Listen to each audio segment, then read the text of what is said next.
The groundskeeper's shack stood 17 meters from the main Riddle house, positioned at the northwest corner of the estate, where the formal gardens transitioned to wild grass. Tom Riddle reached it at 11:30, carrying a leather satchel and a paraffin lamp. The door hung crooked on its hinges. He pushed it open with his shoulder. The interior measured approximately 4 meters square. A broken chair lay against the far wall. Debris, rotted sacking, mouse droppings, fragments of terracotta covered the floorboards. Riddle set the lamp on the windowsill and began clearing a space in the center of the room. He worked methodically. The sacking went into one corner. The larger debris he pushed against the walls with his foot. The mouse droppings he vanished with his wand, a simple evanesco, performed without flourish. Within 15 minutes, a clear circle, roughly 2 meters in diameter, had been established. From the satchel, he removed 6 black candles, a piece of chalk, and a notebook bound in dark leather. The notebook fell open to a page marked with a strip of torn parchment. The handwriting was not his own. He had copied it 3 weeks earlier from a restricted text in Borgen and Burks's private collection. His employer had been distracted that afternoon. The transcription had taken 7 minutes. Riddle consulted the page, then began marking the floor with chalk. The design required a hexagon with specific proportions, each side measuring 40 centimeters. The angles precisely 120 degrees. He measured with his wand, using a measuring charm learned in 4th-year Transfiguration. The chalk lines appeared clean and straight.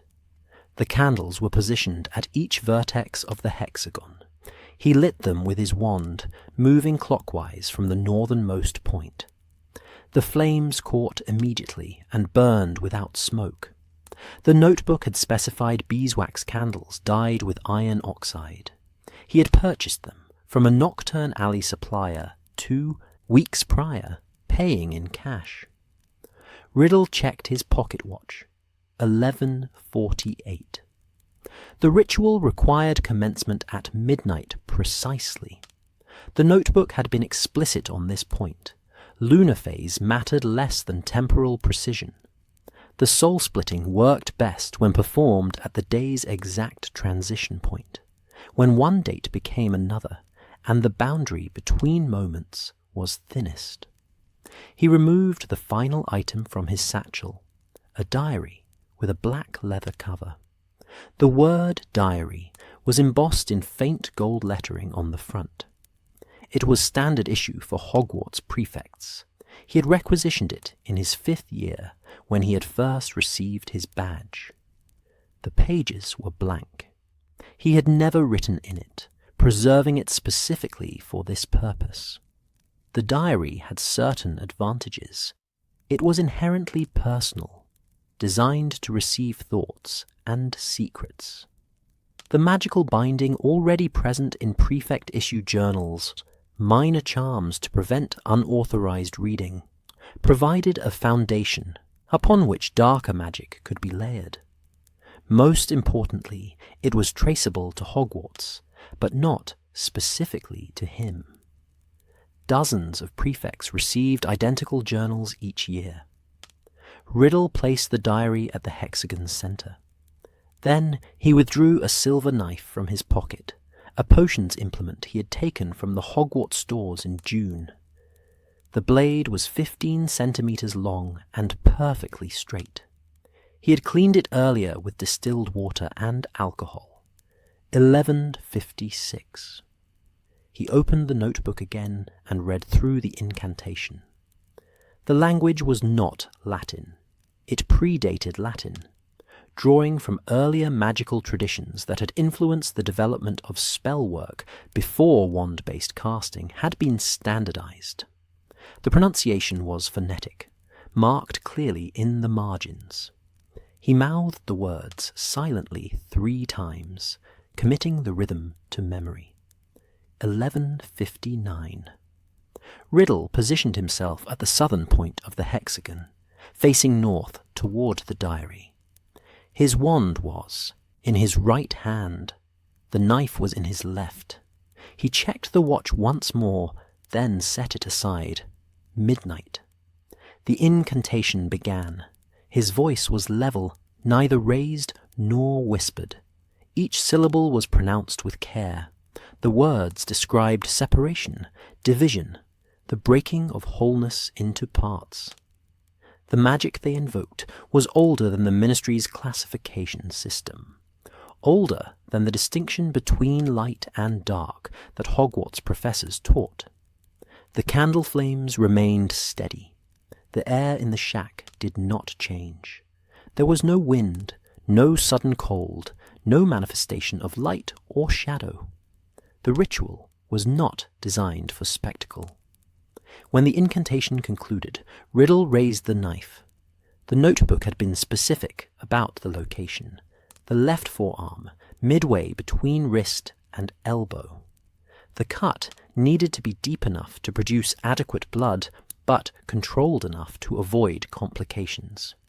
He had reviewed basic healing charms before leaving London. The knife pressed against his skin. He drew it horizontally, a single smooth motion. The pain was sharp and immediate. Blood welled from the cut, running down his arm and dripping onto the floorboards. He angled his arm over the diary. The blood fell in steady drops, landing on the black leather cover. 1 drop, 5 drops, 13 drops. The number specified in the notebook. The leather absorbed the blood immediately, showing no stain. Riddle set the knife aside and raised his wand. The second incantation was shorter, only 3 lines. It addressed the soul directly, commanding the separated portion to anchor itself in the prepared vessel. His voice did not waver. The final step involved a wand movement, a complex spiral that terminated in a sharp, downward thrust toward the diary. The movement required precision. He had practiced it 40 times over the past week, using a conjured diagram. His wand traced the spiral in the air, once around, twice, 3 times. Then the downward thrust, sharp and decisive. The effect was not dramatic. The diary's cover pulsed once with a faint greenish light, barely visible in the candlelight. The light lasted perhaps 2 seconds, then faded. The diary lay still. Riddle waited. The notebook had mentioned potential after-effects: disorientation, nausea, temporary loss of consciousness. He felt none of these. There was only a strange flatness, as though something had been removed, and the space it left had not yet closed. He picked up the diary and examined it. The cover showed no blood, no mark of what had just occurred. He opened it to the first page, still blank. He withdrew a quill from his satchel and wrote, "Test entry." The ink absorbed into the page normally. The words remained visible. He waited 30 seconds, then turned to the next page. Still blank. The enchantment that would allow the diary to respond, to interact with whoever wrote in it, that would require additional work, performed later under better conditions. Tonight's task had been simpler: to anchor the fragment, to create the vessel that could contain it. Riddle closed the diary and returned it to his satchel. Then he attended to his arm. The cut was still bleeding, though less heavily now. He raised his wand and spoke the healing charm clearly. The flesh knitted together, leaving only a thin red line. He would apply Dittany later for complete healing. The ritual components required disposal. He extinguished the candles one by one, again moving clockwise. The chalk marks he vanished with his wand. The candles went back into the satchel. They could be reused. The silver knife he cleaned with a conjured cloth, then pocketed. By 12:23, the shack appeared as it had when he arrived. The debris remained in the corners. The broken chair had not moved. Only the cleared space in the center suggested recent activity, and even that would be obscured once he replaced some of the lighter debris. Riddle scattered several pieces of sacking across the floor, obscuring the clear patch. He examined the room once more. Satisfactory. He collected the lamp and his satchel, then departed, pulling the crooked door closed behind him. The walk back to the main road took 11 minutes. He had left his rental bicycle against a tree near the estate's southern boundary. The bicycle was a practical choice. Quiet, requiring no fuel, attracting no attention in a village where petrol was rationed, and car ownership remained limited even after the war's end. He mounted the bicycle and began the ride back toward Little Hangleton village. The diary rested in the satchel, secured by a leather strap across his chest. The night was clear. The moon, waning crescent, provided minimal light. He navigated by memory and the faint illumination from his wand, held low against the handlebars. The physical sensation remained, that flatness, that absence. It was not painful. It was not even particularly unpleasant. It simply was. A portion of his soul had been removed and contained, and the space where it had existed was now empty. Riddle found this acceptable. The soul was not required to be whole. Wizards placed portions of themselves into other vessels regularly. Memories into pensives, emotions into patronuses, intentions into enchanted objects. This was merely a more permanent version of established magical practice. The erosion of wholeness was a reasonable price for immunity to death. He reached the village at 1:15. The streets were empty. The pub had closed at 11. He continued through the high street and onto the lane that led to the small cottage he had rented for the week. The cottage belonged to an elderly witch who asked no questions and accepted cash payment. Inside, he lit a lamp and unpacked the satchel. The diary went into his trunk, wrapped in a spare shirt. The candles were stored in a wooden box. The notebook he placed in a hidden compartment at the trunk's bottom, beneath a false panel.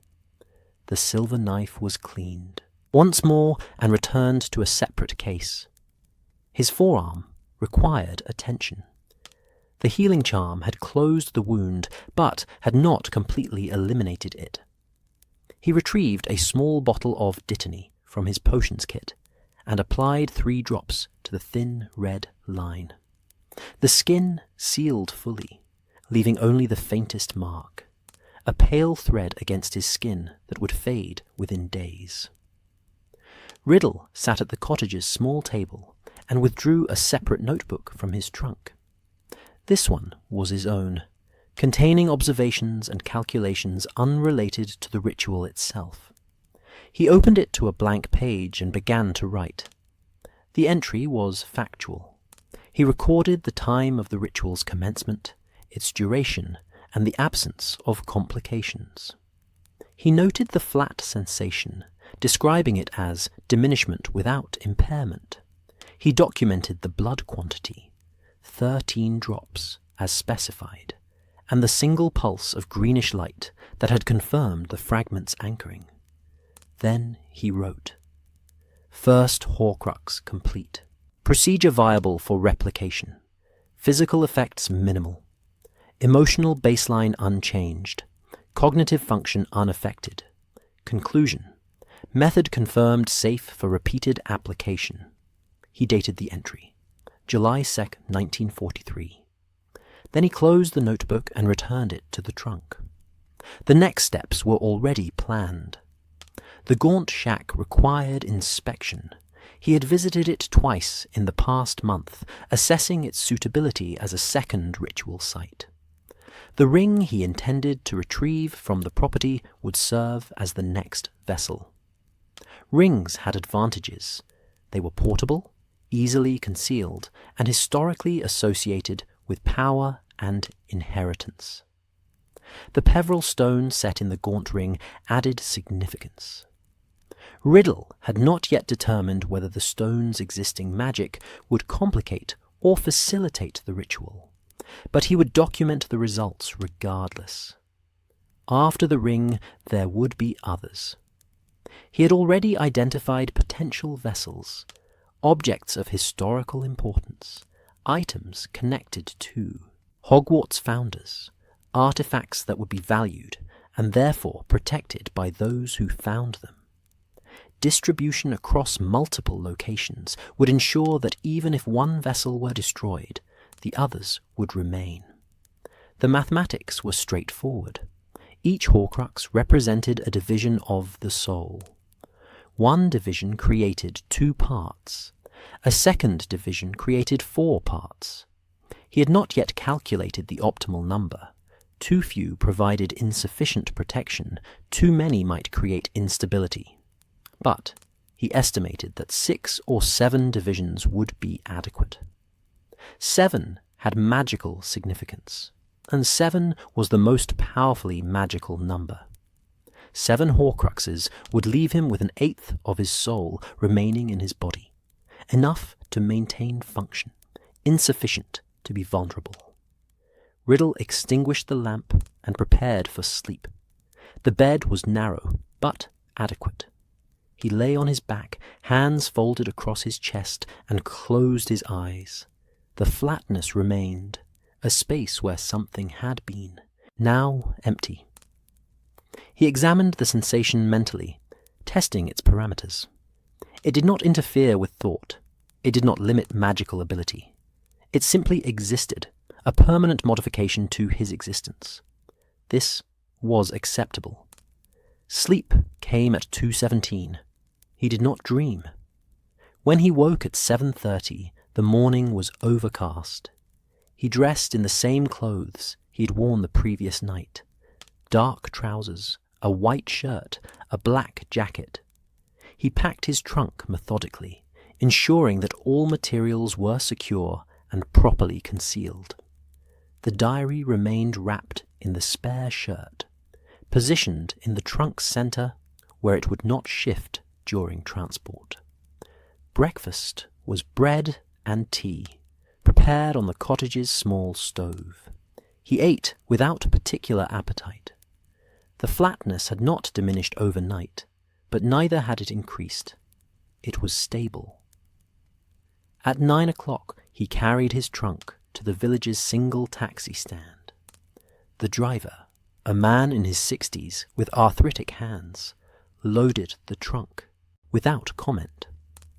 Riddle provided an address in London, a boarding house in Lambeth where he maintained a rented room. The drive took 2 hours.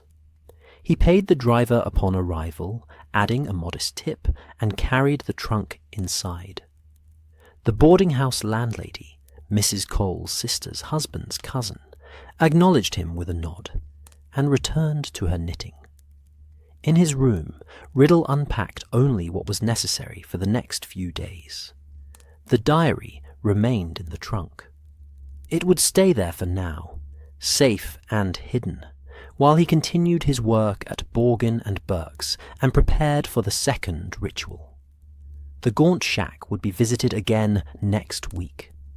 He would bring appropriate tools, a lock-picking set, though the shack had no functional locks, a detection charm for curses, though he had encountered none on previous visits, and the materials for the second ritual, adjusted based on tonight's results. The ring would be different from the diary. The stone's presence would require modifications to the binding process. He would need to research resonance between existing enchantments and new magic. The Borgin and Burke's library contained relevant texts. He had already identified 3 that discussed layered enchantment on precious stones. But that was future work. Tonight's work was complete. The diary existed. The fragment was anchored.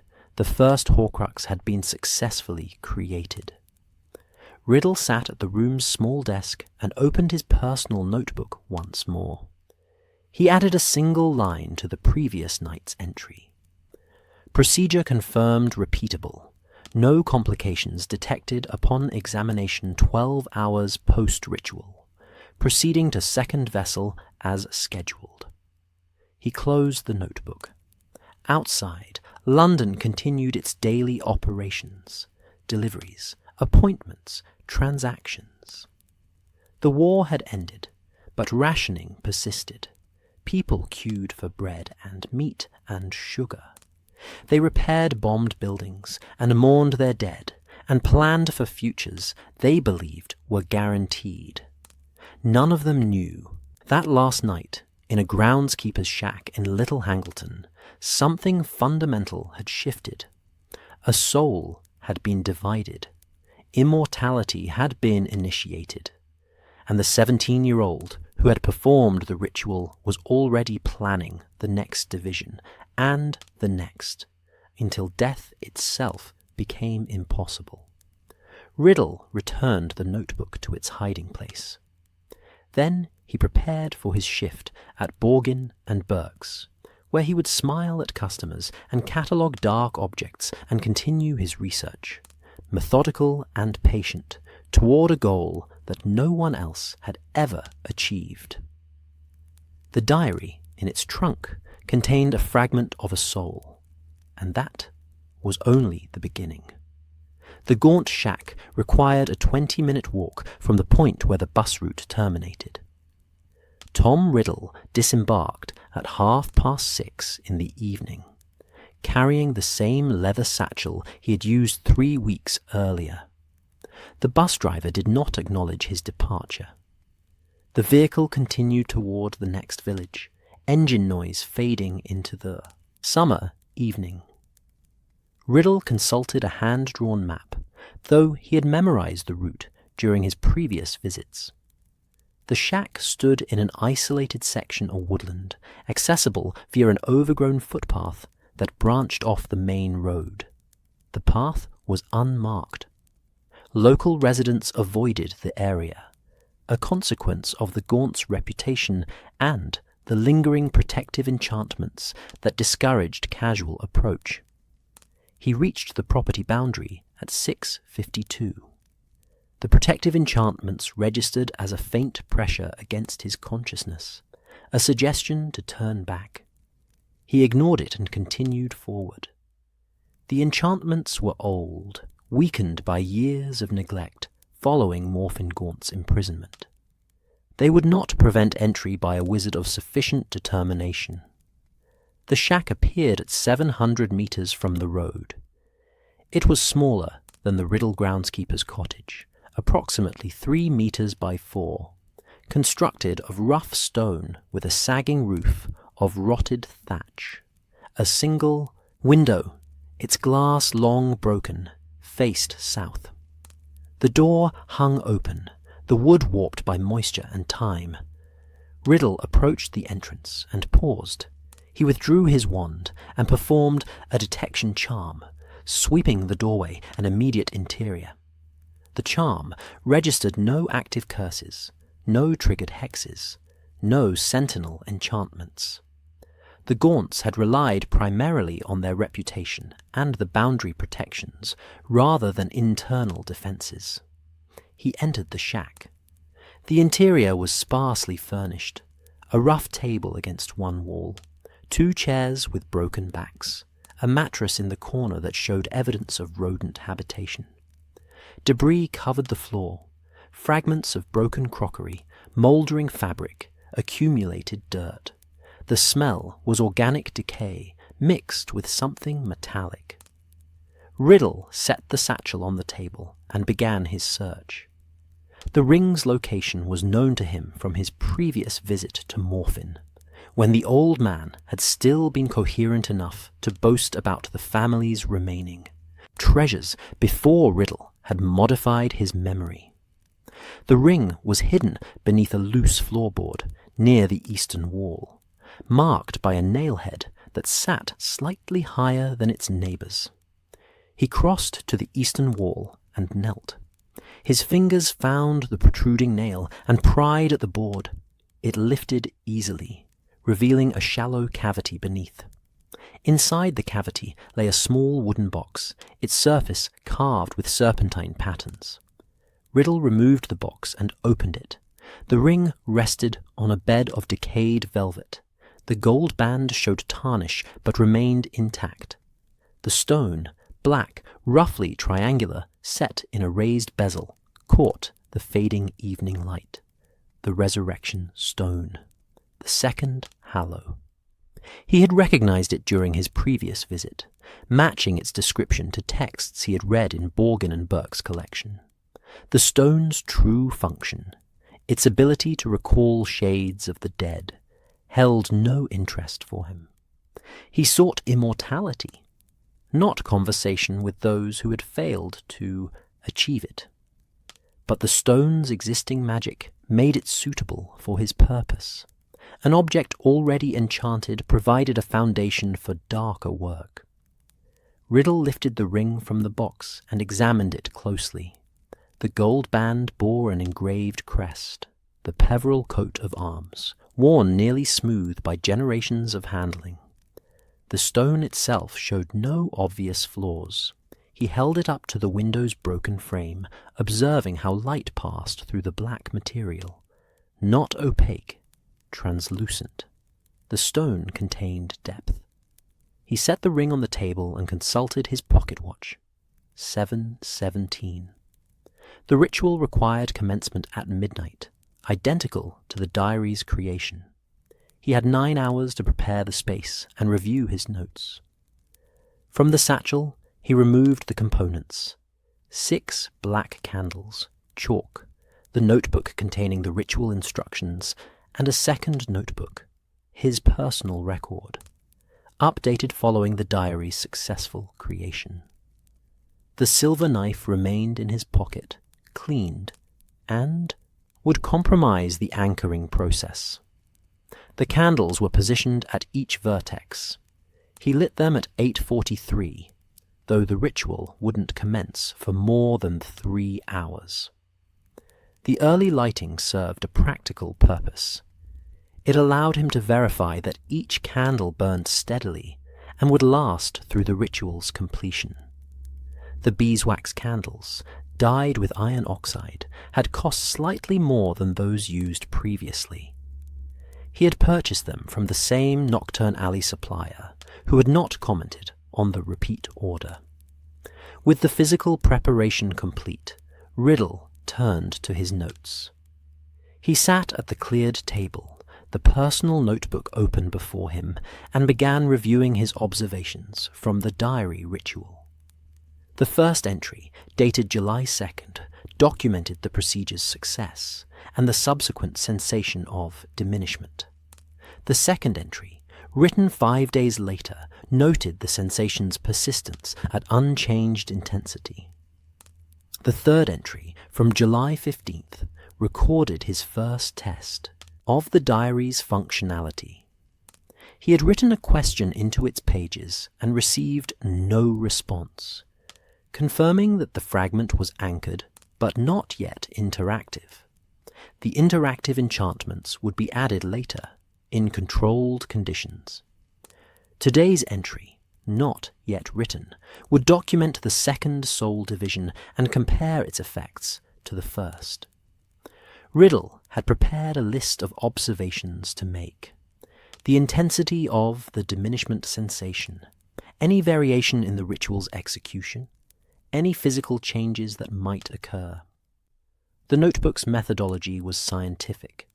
Magic required experimentation and documentation as surely as potions making did. He closed the personal notebook and opened the ritual text. The incantation was identical to that used for the diary. The procedure was identical. Only the vessel differed. The ring's existing enchantment, the resurrection stone's power, introduced a variable not present in the diary's creation. Riddle had considered this variable carefully. The stone's magic was separate from the ring itself. The stone was the active component, the gold band merely its housing. The Horcrux enchantment would target the ring as a whole, binding the soul fragment to both stone and band. Whether the resurrection magic would interfere with or enhance the anchoring remained to be determined. At 9:30, he performed a secondary detection charm on the ring, checking for curses or protective enchantments beyond the stone's inherent magic. The charm registered nothing. The Gaunts, for all their pride, had apparently trusted the stone's legend to protect it, rather than adding practical defences. He ate at 10:00, bread and cheese brought from London, along with water from a flask. The meal was functional, rather than enjoyable. He ate methodically, ensuring adequate nutrition without excess. The ritual required focus. Distraction from hunger or thirst would compromise execution. At 11:30, he positioned the ring at the hexagon centre. The gold band gleamed in the candlelight. The stone absorbed light, appearing as a void in the middle of the chalk-marked floor. 11:45. Riddle removed his jacket and rolled up his left sleeve. The scar from the previous ritual was still visible, a thin white line on his forearm. The healing had been complete, but the mark remained. He positioned the silver knife beside the ring within easy reach. 11:58. He stood at the southern point of the hexagon, facing north toward the ring. His wand was in his right hand. The notebook lay open on the table behind him, though he no longer needed to reference it. The incantation was memorized. Midnight. The words came easily, the pronunciation precise. The incantation described separation and division with the same ancient terminology used 3 weeks prior. Riddle's voice remained level throughout. The shack's acoustics, rough stone walls, open rafters, created no echo. The words simply existed, then faded. The candle flames burned steadily.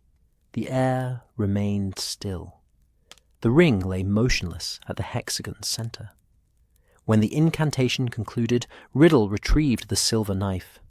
The previous cut had been on his left forearm. He selected a new location, the inner left wrist, where the veins showed blue beneath pale skin.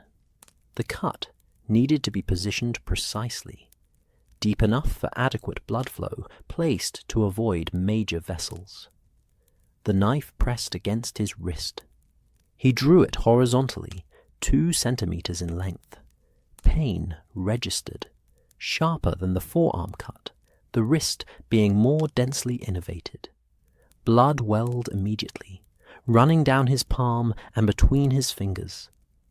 He positioned his hand over the ring. The blood dripped onto the gold band, 13 drops as specified in the ritual text. The gold absorbed the blood more slowly than the diary's leather had. For several seconds, dark droplets sat on the metal surface before gradually disappearing into the material itself. Riddle set the knife aside and raised his wand.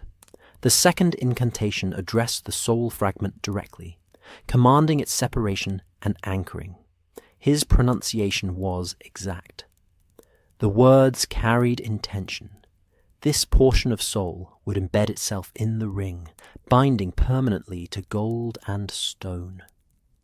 The wand movement followed, the spiral executed 3 times, terminating in a sharp downward thrust toward the ring. The effect differed from the diary's creation. The ring pulsed with greenish light as expected, but the pulse was stronger, more intense, longer in duration. The light lasted approximately 5 seconds rather than 2. During those 5 seconds, the resurrection stone itself seemed to darken further, becoming absolutely black, a point of total light absorption. Then the light faded. The ring lay still. The stone returned to its previous translucent black state. The sensation of diminishment returned, layering over the existing flatness from the first division. Was not doubled. The sensation did not increase proportionally. Instead, it deepened.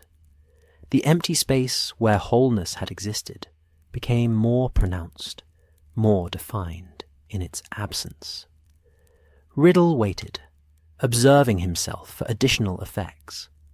The notebook from Borgin and Burks had mentioned potential consequences of repeated soul division, disorientation, memory fragmentation, emotional blunting. He felt none of these. His thoughts remained clear. His memories remained accessible. His emotional state, already carefully controlled, showed no measurable change. He picked up the ring and examined it. The gold showed no trace of blood. The stone appeared unchanged. He slipped it onto his right ring finger. It fit loosely. The ring had been sized for Marvolo Gaunt's thicker fingers. Riddle adjusted it to his middle finger, where it sat more securely. The ring contained a fragment of his soul. He could not feel it directly. There was no sensation of connection, no awareness of the fragment's presence. But the deepened flatness confirmed the division's success. 2 Horcruxes now existed. Riddle removed the ring and set it on the table. Then he attended to his wrist. The cut was deeper than the previous forearm wound, and blood continued to flow. He raised his wand and spoke the healing charm, focusing carefully on the wrist's delicate structure. The flesh knitted slowly, requiring a second application of the charm before the wound fully closed. He would apply Dittany later. For now, the healing was adequate. The ritual components required collection. He extinguished the candles, moving clockwise as before. The chalk marks were vanished. The table was cleared. By 12:45, the shack showed minimal evidence of recent activity. Only the cleared floor suggested use, and that would be obscured once natural deterioration resumed. Riddle replaced the ring in its wooden box and returned the box to the cavity beneath the floorboard. The board was pressed back into position. The protruding nail was hammered flush using a stone from outside. The hiding place appeared undisturbed. He added one additional element: a curse. The ring would remain hidden here for now, but eventually he would need to retrieve it. Protection was required. He raised his wand and cast a series of hexes on the floorboard itself. Curses designed to trigger if anyone other than himself attempted to lift the board or access the cavity. The hexes were not lethal, but they were severely debilitating. Anyone attempting to steal the ring would regret the attempt. The curse laying took 11 minutes. Each hex required careful placement and specific triggering conditions. When complete, Riddle tested the work by touching the floorboard lightly with his wand. No reaction. The hexes recognized him as their caster. He conjured a small stone and levitated it toward the board. When the stone made contact, a brief flash of purple light confirmed the hex's activation. The stone vaporized. Satisfactory. At 1:23, Riddle departed the shack, pulling the warped door closed behind him. The protective enchantments at the property boundary still registered was faint pressure. He walked through them without difficulty, emerging onto the overgrown footpath. The return walk to the bus route took 19 minutes. No buses ran at this hour. The last departure had been at 11:30. He had anticipated this and had made alternative arrangements. A bicycle, purchased second-hand in Little Hangleton 3 days prior, was secured to a tree near the roadside. He retrieved it and began the ride toward the village where his rented room was located. The physical sensation, the deepened flatness, remained constant during the ride. Riddle examined it mentally, comparing it to the sensation following the diary's creation. The difference was qualitative rather than quantitative. The first division had created emptiness. The second division had made that emptiness more present, more defined. He found this acceptable. The soul's wholeness was not required for function. What remained in his body, now 3/4 of the original whole, was sufficient for thought, magic, and continued existence. The mathematics were encouraging. If each subsequent division produced similar results, he could proceed to 5 or 6 Horcruxes without significant impairment. 7 total divisions, creating 7 fragments with 1/8 remaining, appeared viable. Riddle reached his room at 2:47. The landlady was asleep. He entered quietly, lit a lamp, and unpacked the satchel. The candles were returned to their box. The silver knife was cleaned. The ritual notebook was hidden. The personal notebook was retrieved. He sat at the desk and began writing. The entry was dated July 23rd, 1943. He documented the ritual's timing, its execution, and the variation in the ring's response compared to the diary. He noted the deeper intensity of the light pulse and the stone's temporary darkening. He described the layered sensation of diminishment, using precise language to capture the qualitative difference from the first division. Then he wrote, "Second Horcrux complete. Ring's existing enchantment did not interfere with soul anchoring. Physical effects remain minimal. Cognitive function unchanged. Emotional baseline stable. Conclusion: procedure confirmed safe for continued application. Recommend interval of 6 months before 3rd division to allow observation of cumulative effects." He dated the entry, then added a second notation. Ring secured at Gaunt property with protective curses. Location documented in primary map reference system. Retrieval possible when required for eventual permanent placement. The entry was closed. The notebook was returned to its hiding place. Riddle prepared for sleep, first applying dittany to his wrist. The thin scar from the forearm cut was now joined by a second mark at the wrist. He examined both scars in the lamplight. They were faint, barely visible unless examined closely. They would fade further with time. Physical marks were irrelevant. The important division had occurred internally, where the soul had split and a fragment had been anchored in gold and stone. He extinguished the lamp and lay down. Sleep came more quickly than it had following the diary ritual, at 3:15 rather than after 4. He did not dream. When he woke at 800, sunlight streamed through the room's single window. He dressed in clean clothes and prepared for another day at Borgin and Burke's, where he would catalogue dark objects and assist customers and continue his research. 2 Horcruxes existed.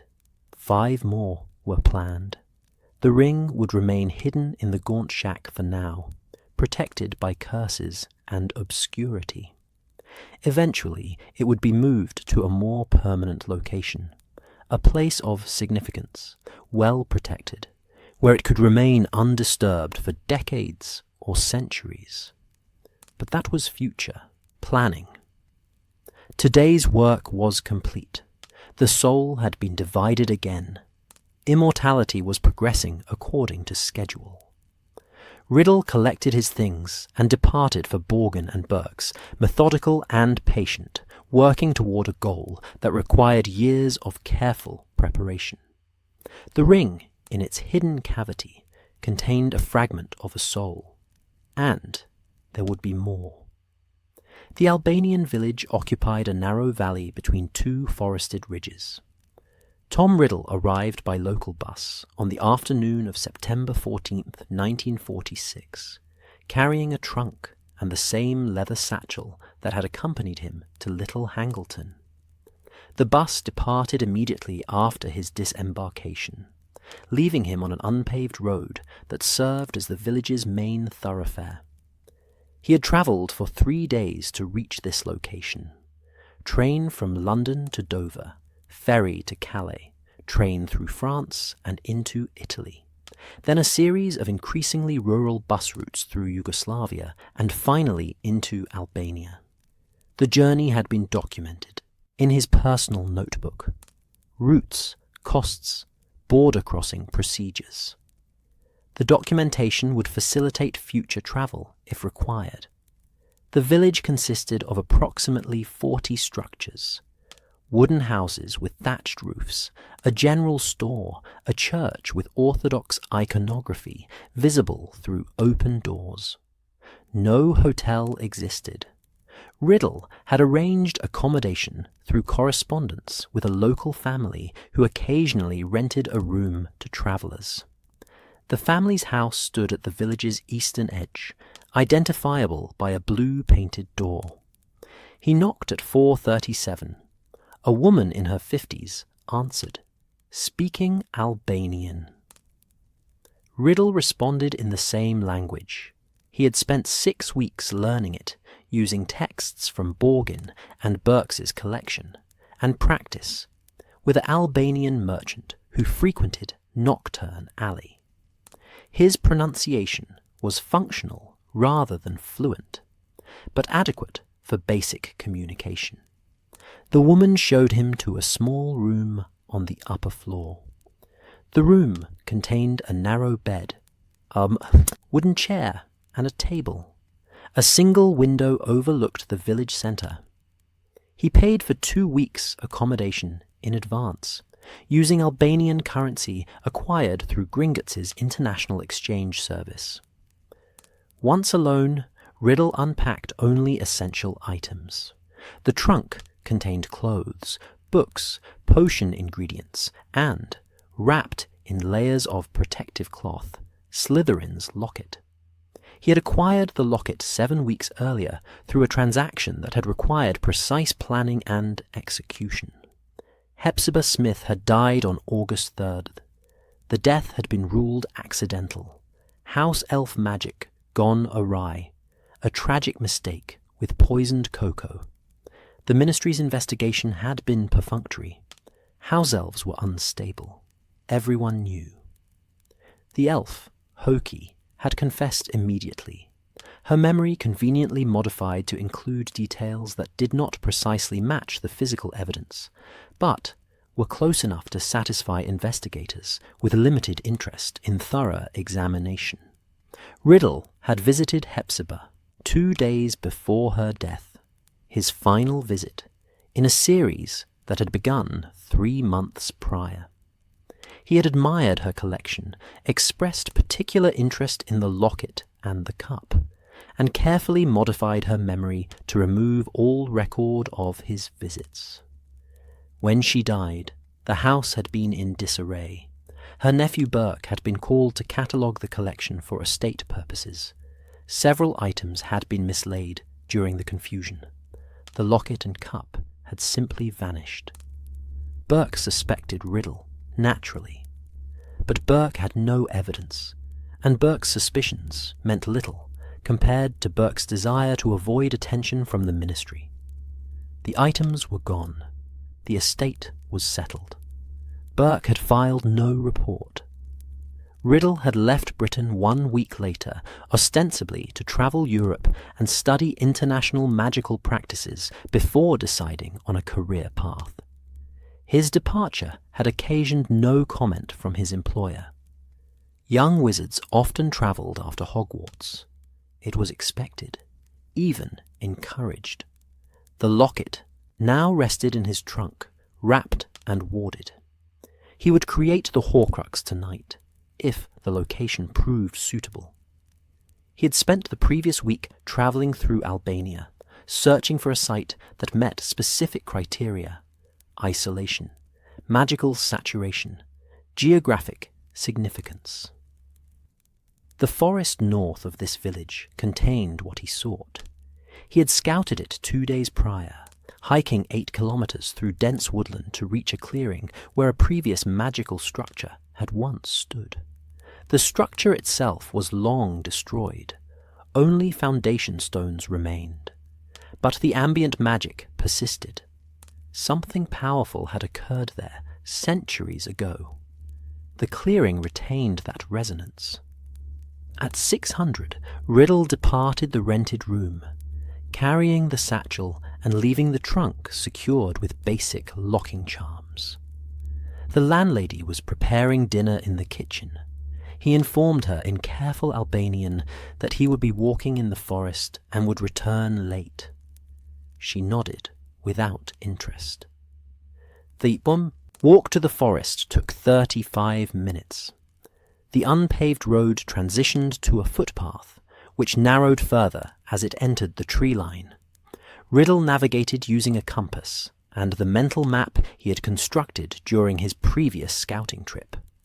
The forest was dense, oak and beech primarily, with undergrowth that required careful navigation.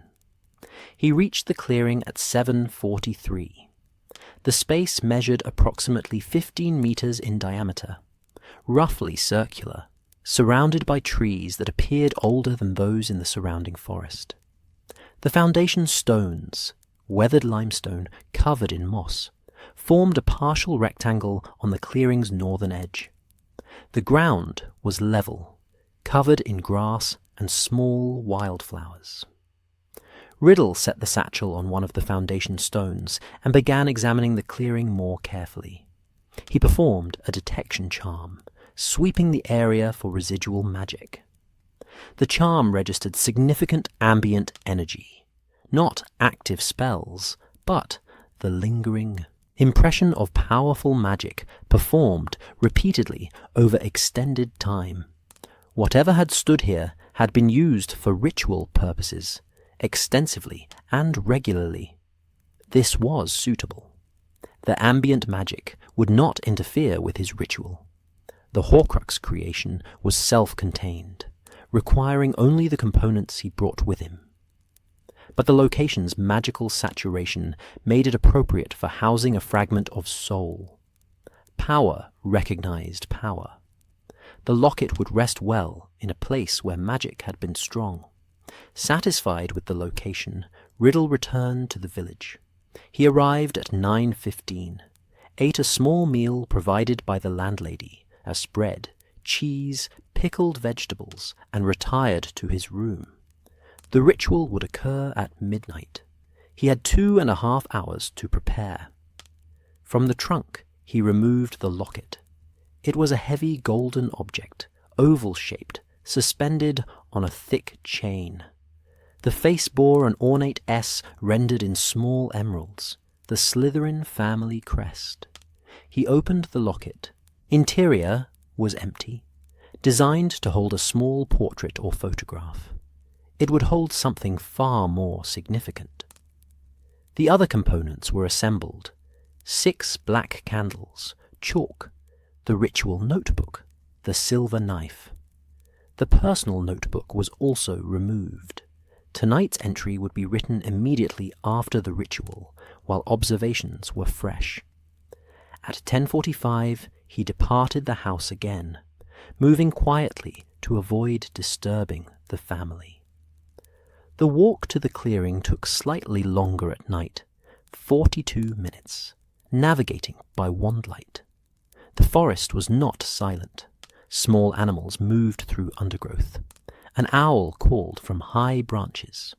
Wind moved through leaves with a sound like distant water. The clearing appeared unchanged. Riddle checked his pocket watch. 11:37. He had 23 minutes to establish the workspace. He selected a location in the clearing's center, away from the foundation stones, but positioned to take advantage of the ambient magic he had detected earlier. The grass was cleared by hand rather than magic, a methodical process that took 8 minutes. When finished, a patch of bare earth approximately 2 meters square had been exposed.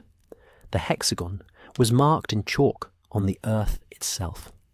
The measurements were exact, 40 centimeters per side, 120-degree angles.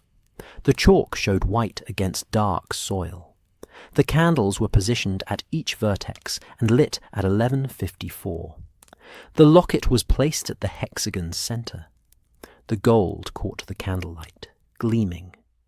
The emeralds in the S appeared black in the limited illumination. Riddle stood at the southern point, wand in right hand, the silver knife in ready position. His left sleeve was rolled to the elbow. 2 scars marked his forearm and wrist, faint white lines barely visible in the darkness. Tonight would add a third. 11:59, midnight. The incantation began. The words were familiar now, requiring no conscious effort to recall. Riddle's voice carried clearly in the clearing stillness. The ancient syllables described separation and division, commanding magic older than modern spell work. The candle flames burned steadily. The ambient magic in the clearing seemed to intensify slightly, not responding to the ritual itself, but perhaps resonating with its purpose. Riddle noted this detail mentally for later documentation. The incantation concluded. He raised the knife and selected a new location for the cut, the back of his left hand between thumb and forefinger. The knife pressed against skin and drew across. Pain registered, familiar and manageable. Blood welled from the cut, running across his hand and dripping from his fingertips. He positioned his hand over the locket. 13 drops fell onto the golden surface, landing on and around the emerald S. The gold absorbed the blood slowly, each drop sitting visible for several seconds before gradually disappearing into the metal. Riddle set the knife aside, raised his wand, and spoke the second incantation. The words commanded the soul fragment to separate and anchor. His pronunciation was exact. The intention was clear. This portion would embed permanently in Slytherin's locket, binding to gold and emerald and the historical weight the object carried. The wand movement followed. Spiral, 3 repetitions, terminating in the sharp downward thrust. The effect was immediate and intense. The locket pulsed with greenish light, stronger than either the diary or the ring had produced. The light lasted approximately 7 seconds. During that time, the emeralds in the S seemed to glow from within, producing their own illumination that mixed with the green pulse. But there was something additional.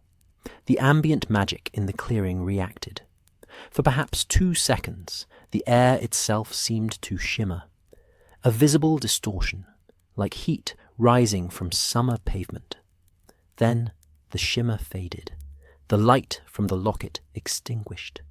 The emeralds returned to their normal state. The clearing was still.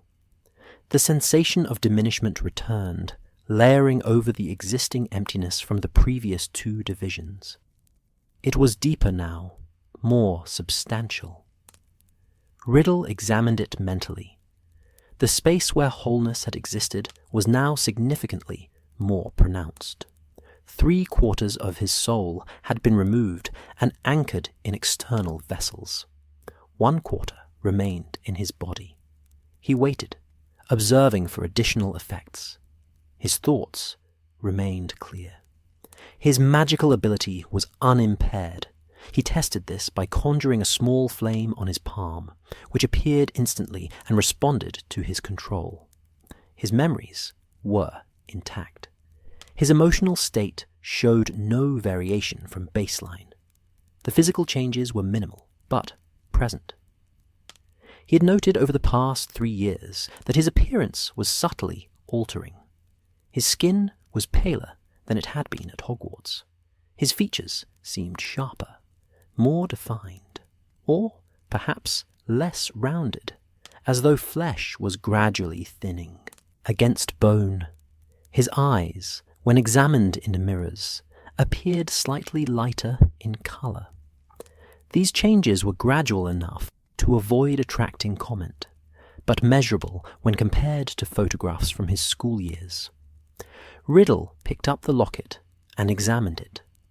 The gold showed no trace of blood. The emeralds appeared unchanged. He opened it. The interior remained empty, designed for a portrait it would never hold. He closed it and slipped it around his neck. The weight was noticeable, but not uncomfortable. The locket contained a fragment of his soul. The third Horcrux was complete. He attended to his hand. The cut was shallow, requiring only a single application of the healing charm. The wound closed, leaving a thin red line that would fade to white over the next few days. 3 scars now marked his left arm and hand. 3 divisions, 3 vessels. The ritual components were collected. Candles extinguished, moving clockwise. Chalk marks vanished. The grass was restored to the cleared area using a growth charm, a 4th-year herbology technique that encouraged rapid regeneration. Within 2 minutes, the patch of bare earth was covered again, appearing undisturbed. Riddle removed the locket and returned it to the satchel, wrapped in protective cloth. The locket would not remain in Albania permanently.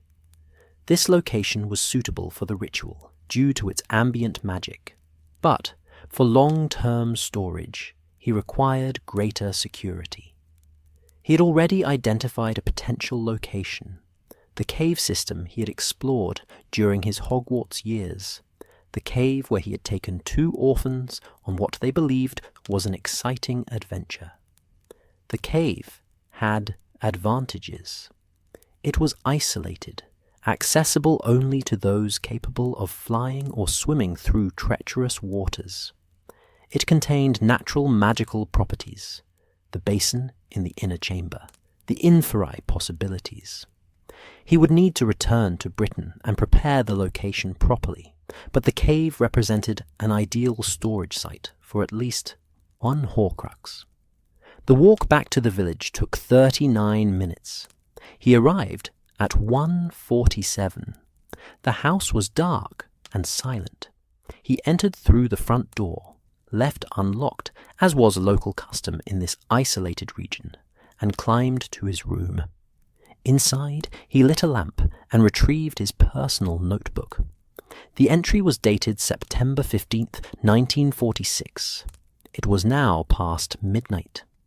He documented the ritual's execution, noting the stronger light pulse and the ambient magic's visible reaction.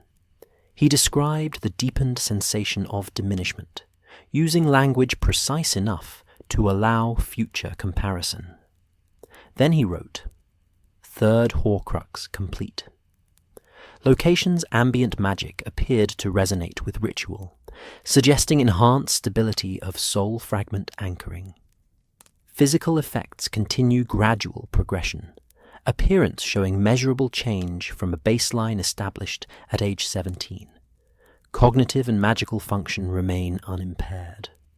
Conclusion: procedure viable for continued application. Current fragment distribution: diary, location secure, ring, gaunt property, warded, locket, temporary possession, permanent placement pending. Recommend interval of 6 to 12 months before 4th division. He closed the notebook and applied dittany to his hand. The scar joined the previous 2 marks. His left arm and hand now bore 3 thin white lines, a record of divisions, visible only to him and easily explained as minor potions accidents if questioned. Riddle prepared for sleep. The locket, wrapped and secured, rested in the trunk. Tomorrow he would continue his Albanian travels. There were other magical sites to document, other locations to scout for potential future use. In 6 weeks he would return to Britain. In 6 months, or a year, he would create the 4th Horcrux. The mathematics remained encouraging. 3 divisions complete, 4 to 7 more planned. Each division reduced the portion of soul remaining in his body, but left his function intact. 1/4 soul remaining, he experienced measurable but non-impairing effects. Even at 1/8, the theoretical minimum after 7 divisions, he projected continued viability. Immortality required sacrifice. Wholeness was the price. He found this acceptable. Sleep came at 2:28. He did not dream. When he woke at 7:30, sunlight filled the room. He dressed and breakfasted with the family. Bread, goat cheese, tea. The landlady asked in Albanian whether he had enjoyed his evening walk. He responded that the forest was beautiful at night, which was true in a strictly factual sense, and she seemed satisfied. At 900, he departed the house with his satchel, ostensibly for another day of exploration. He would hike to a different section of forest, document additional magical sites, and continue the process of mapping Albania's magical geography. The locket remained in the trunk, in the locked room, containing a fragment of his soul. 3 Horcruxes existed. The network of immortality was expanding according to plan. Each division brought him closer to a state where death became impossible, where he could pursue power and knowledge without the constraint of mortal limitation.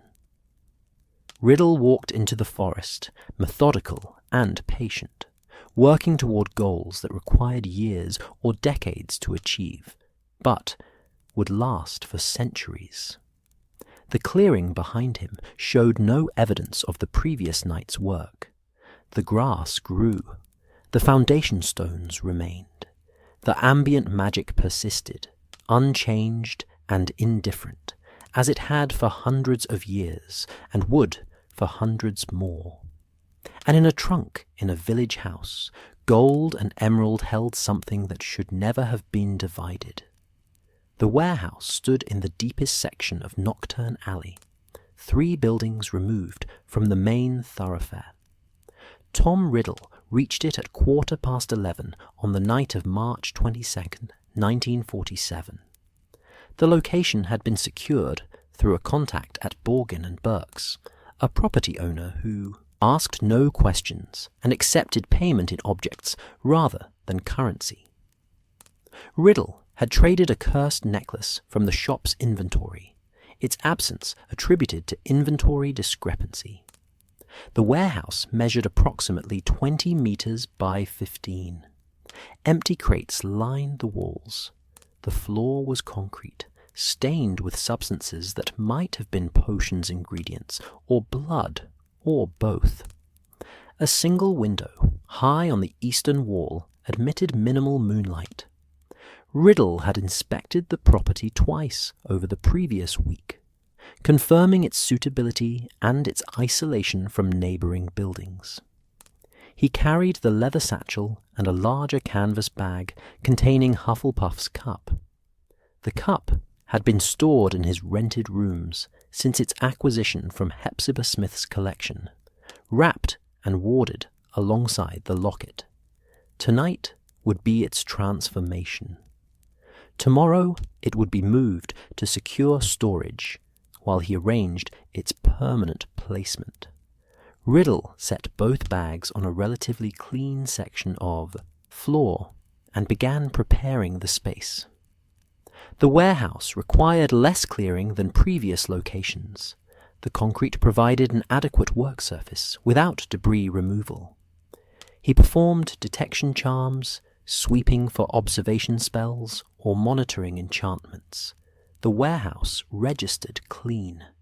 Its previous users had been concerned with secrecy, but not with leaving magical surveillance. From the satchel, he removed the ritual components: 6 black candles, chalk, the ritual notebook, the silver knife. The components were familiar now, their arrangement requiring minimal conscious thought. This was the 4th repetition. The process had been refined through experience. The hexagon was marked on concrete rather than earth or wood. The chalk showed clearly against the dark surface.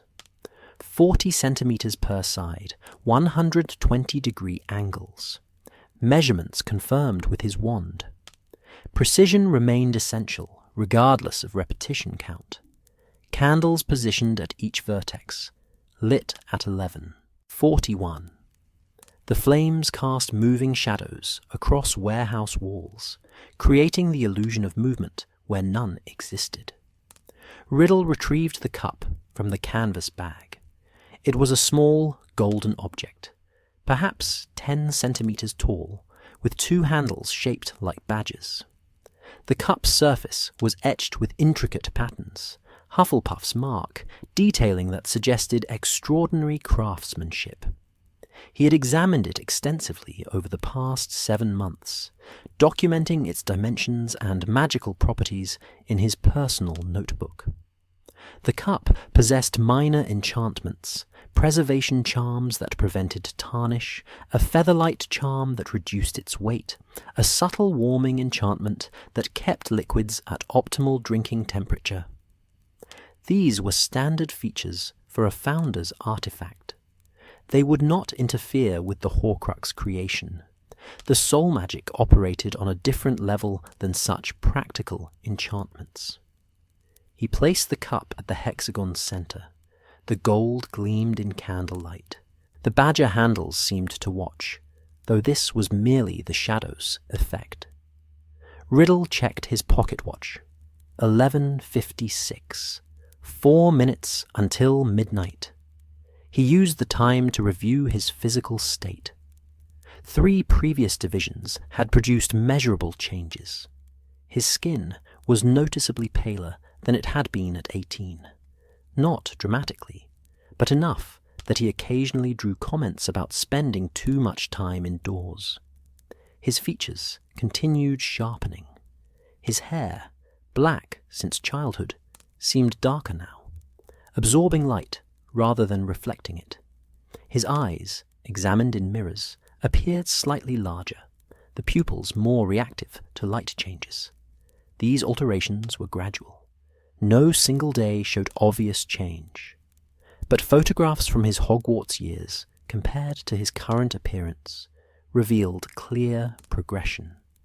He was becoming something other than he had been. The soul divisions were marking him physically as well as internally. 11:59. Midnight. The incantation began. The words came automatically now, each syllable pronounced with mechanical precision. The ancient language described separation and division, commanding magic that predated modern wizarding theory. Riddle's voice filled the warehouse, not loudly, but with clarity that carried to walls and ceiling. The candle flames burned steadily. The warehouse remained still. The cup waited at the hexagon's center. The incantation concluded. Riddle raised the silver knife and examined his left hand and arm. 3 scars marked the skin: forearm, wrist, back of hand. He required a new location. He selected the inner left elbow, where veins showed blue beneath pale skin. The knife pressed against the crease of his elbow and drew across. The pain was sharp.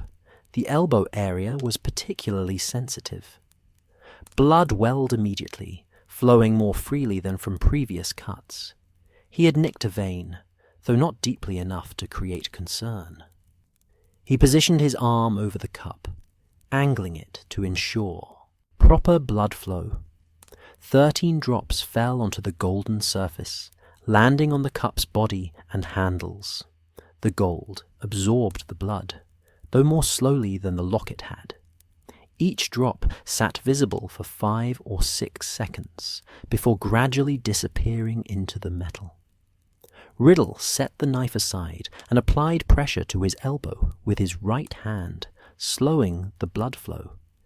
Then he raised his wand and spoke the second incantation. The words commanded the soul fragment to separate and anchor. His voice remained steady despite the awkward position. Wand raised, right hand pressing against left elbow to control bleeding. The wand movement required adjustment. The spiral was executed with his right hand stretched across his body, compensating for the pressure he maintained on his elbow. Once, twice, 3 times. Then the sharp, downward thrust toward the cup. The effect was powerful. The cup pulsed with greenish light, intensity comparable to the locket's creation. The light lasted approximately 8 seconds. During that time, the badger handles seemed to animate, their golden forms shifting slightly, as though the metal itself were becoming fluid. Then the light extinguished. The handles returned to solid gold. The cup was still. The sensation of diminishment arrived, deeper than before. Riddle examined it carefully. 3/4 of his soul had been removed in previous rituals. This 4th division took another quarter of what remained. Simple mathematics. 1/2, then 1/4, then 1/8, now 1/16 of the original whole remained in his body. The effect was noticeable. The emptiness was profound, a void that occupied space where wholeness had once existed. But his thoughts remained functional. His magic responded to his will. He tested this by levitating the cup, which rose smoothly at his command. His memories were intact. He could recall his childhood at the orphanage, his years at Hogwarts, his recent travels through Albania. However, something was different. His emotional responses felt muted. Not absent, but less immediate. He examined this observation clinically. When he thought of Hogwarts, he felt no nostalgia. When he considered his future goals, he felt no excitement, only determination. When he recalled unpleasant memories, punishment at the orphanage, rejection by other children, he felt no anger, only cold assessment of those experiences' utility in shaping his current competence. This was not alarming. Emotions were inefficient. They clouded judgment and motivated irrational action.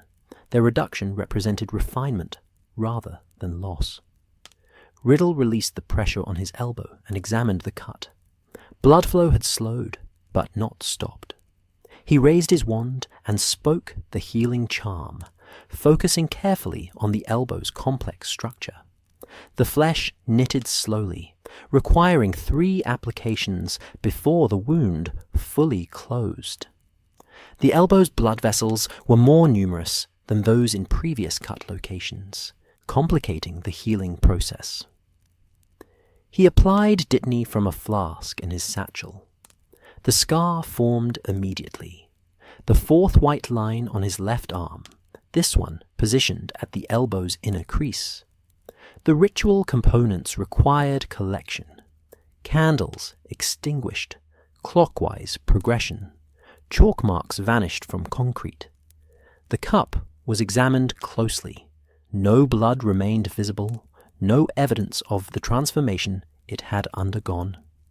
He wrapped it in protective cloth and placed it in the canvas bag. The warehouse required one final step.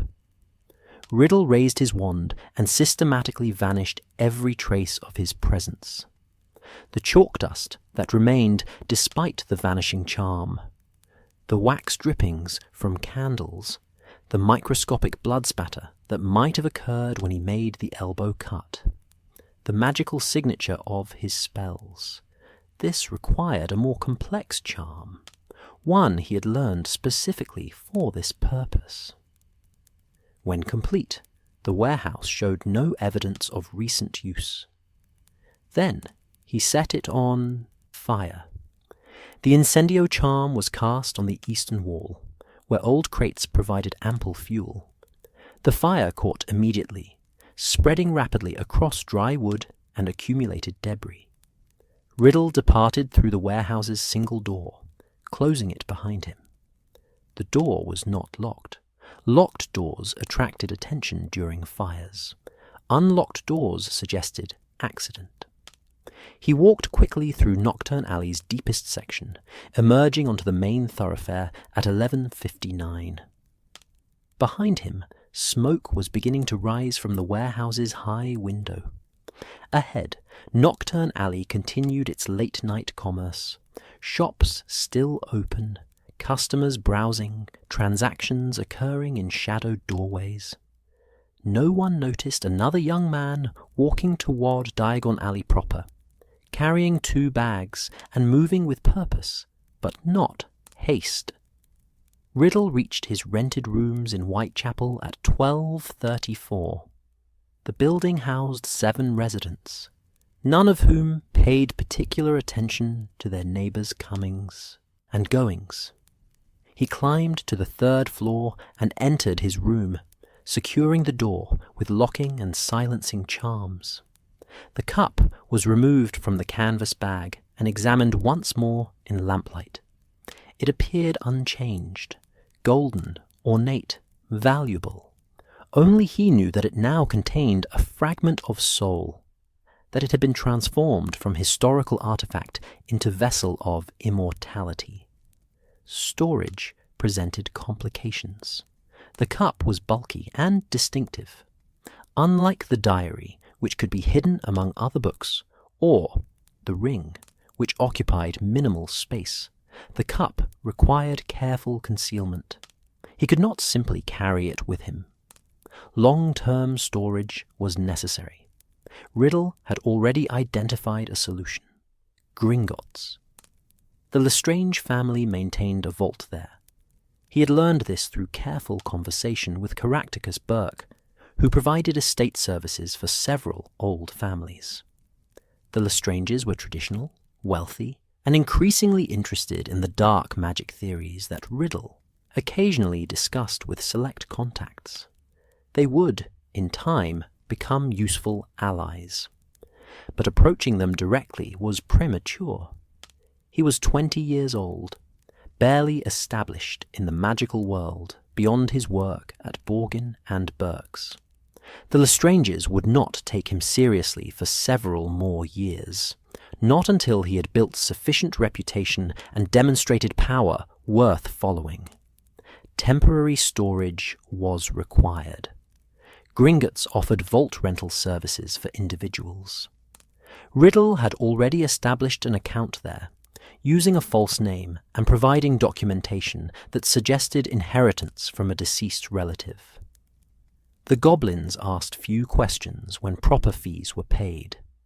Tomorrow he would deposit the cup in the vault. In several years, when the Lestrange family had been properly cultivated and Bellatrix had proven her loyalty, he would transfer the cup to their family vault. But, for now, Gringotts' security would suffice. Riddle opened his personal notebook and began the evening's documentation. The entry was dated March 23rd, 1947. It was now past midnight. He recorded the ritual's execution, the stronger blood flow from the elbow cut, the cup's response during the soul fragment's anchoring. He documented the badger handle's apparent animation, noting this as potentially significant, or possibly illusory. Then he described the emotional muting he had observed. He wrote, "Fourth Horcrux complete. Notable change in emotional response baseline. Reactions to memory and anticipation show measurable reduction in intensity. assessment, not impairment, but refinement.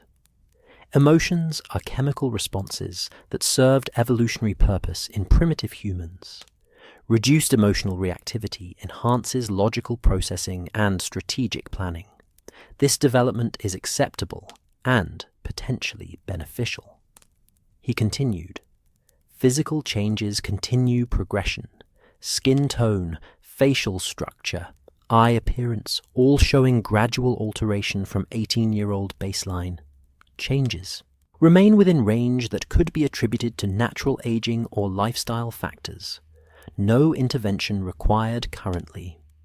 Finally, current Horcrux distribution, diary, secure location, details in primary documentation, ring, gaunt property, heavily warded, locket, cave storage planned, pending preparation of location, cup, temporary Gringotts storage, eventual Lestrange vault transfer. 4 of planned 7 divisions complete. Recommend interval of 12 to 18 months before 5th division to allow comprehensive observation of cumulative effects. The entry was closed. The notebook was returned to its hidden compartment. Riddle applied additional dittany to his elbow. The scar was more prominent than previous marks. The deeper cut and complex vasculature had required more extensive healing. 4 scars now marked his left arm. Forearm, wrist, hand, elbow. 4 divisions, 4 vessels. 3 more were planned. The diadem, when he located it, he had been researching its whereabouts using the library at Borgin and Burke's, cross-referencing historical accounts with geographical data. Something associated with Gryffindor, though he had not yet identified a suitable artifact. And a 7th, contingent on whether 7 divisions proved stable or whether 6 would be sufficient. The mathematics were concerning at 1/16th remaining soul. But his continued functionality suggested the divisions could proceed. He would observe himself carefully over the next 12 months, documenting any degradation in cognitive ability or magical power. If none appeared, the 5th division would proceed as planned. Riddle prepared for sleep. The cup, wrapped and warded, rested in his trunk. Tomorrow it would be transferred to Gringotts. Tomorrow evening he would return to Borgin and Burke's and express surprise about the warehouse fire. Tragic, so much magical history potentially lost, though, thankfully, no injuries reported. Sleep came at 2:43. His dreams, when they occurred, were fragmentary and cold, images without emotion, situations without fear or desire, simply sequences of events observed from distance. When he woke at 7:30, London was beginning its daily operations. He could hear other residents in the building preparing for work or other activities. He dressed in his Borgin and Burke's work clothes, dark trousers, white shirt, black waistcoat, professional appearance, respectable presentation. At 900, he departed for Gringotts with a wrapped cup in a leather case. The transaction took 14 minutes. The cup was catalogued as Golden Artifact Personal Property and secured in Vault 571, which he had rented under the name Thomas Morville. The vault required a key, which he secured in a hidden pocket. At 9:47, he departed Gringotts and walked toward Nocturne Alley. News of the warehouse fire had already spread. He overheard 2 wizards discussing it, speculating about the cause. Magical fire. Certainly, possibly deliberate. The property owner had been contacted. An investigation was pending. Riddle continued to Borgin and Burke's, arriving at his usual time. Burke was cataloguing new inventory, a set of cursed goblets from an estate sale. He glanced up at Riddle's entrance. "Did you hear about the warehouse?" Burke asked. Which warehouse? Riddle's expression showed polite curiosity. One of Mulciber's properties in the deep alley burned completely last night. Very unfortunate. Indeed, Riddle said. Was anything valuable lost? Just the structure itself, fortunately. It had been empty for months. Riddle nodded and began his daily tasks, sorting correspondence and preparing items for display. The cup rested in Gringotts, containing a fragment of his soul. The warehouse was ash. The investigation would find nothing. No magical signature, no evidence of deliberate action. Another unfortunate accident in a neighborhood where such accidents occurred with regularity. 4 Horcruxes existed. 3 more were planned. The network of immortality expanded. And in a Whitechapel room, a notebook documented the methodical progress toward a goal that no wizard had achieved. True immortality, purchased with a soul divided into pieces so small that death itself could not claim them. Riddle worked through the day, patient and methodical, planning years ahead while managing present responsibilities. The mathematics were concerning, but the mathematics could be overcome. What remained was sufficient. The Albanian forest appeared unchanged from Tom Riddle's previous visits. He reached the clearing where the diadem rested on the evening of October 12, 1956, carrying the leather satchel and a canvas pack containing supplies for extended stay. The journey from Britain had taken 4 days, longer than his 1946 trip due to modified routes through Yugoslavia that avoided certain border checkpoints where his appearance might be remembered. He was now 29 years old, though his appearance suggested something other than normal aging. His skin was notably pale, appearing almost translucent in certain lighting conditions. His features had sharpened considerably. Cheekbones prominent, jaw angular, nose thinner than in his youth. His eyes had changed most dramatically. The irises, once dark brown, now appeared lighter, occasionally showing a reddish tint in strong light. His hair remained black, but seemed to absorb rather than reflect illumination. These changes had accumulated gradually over 9 years and 4 soul divisions. Individually, each alteration was subtle enough to avoid alarming comment. Collectively, they marked him as distinctly unusual. He had adjusted his public presentation accordingly, working primarily at night, maintaining minimal social contact, cultivating a reputation for eccentricity that explained his appearance without requiring detailed justification. The clearing was located 8 kilometers north of the village, where he had stayed in 1946. He had scouted this area extensively during that visit, documenting multiple sites of magical significance. The diadem's location had been identified through systematic research, cross-referencing Helena Ravenclaw's testimony from Hogwarts' Grey Lady with geographical surveys of Albanian magical sites, then conducting physical searches of the most probable locations.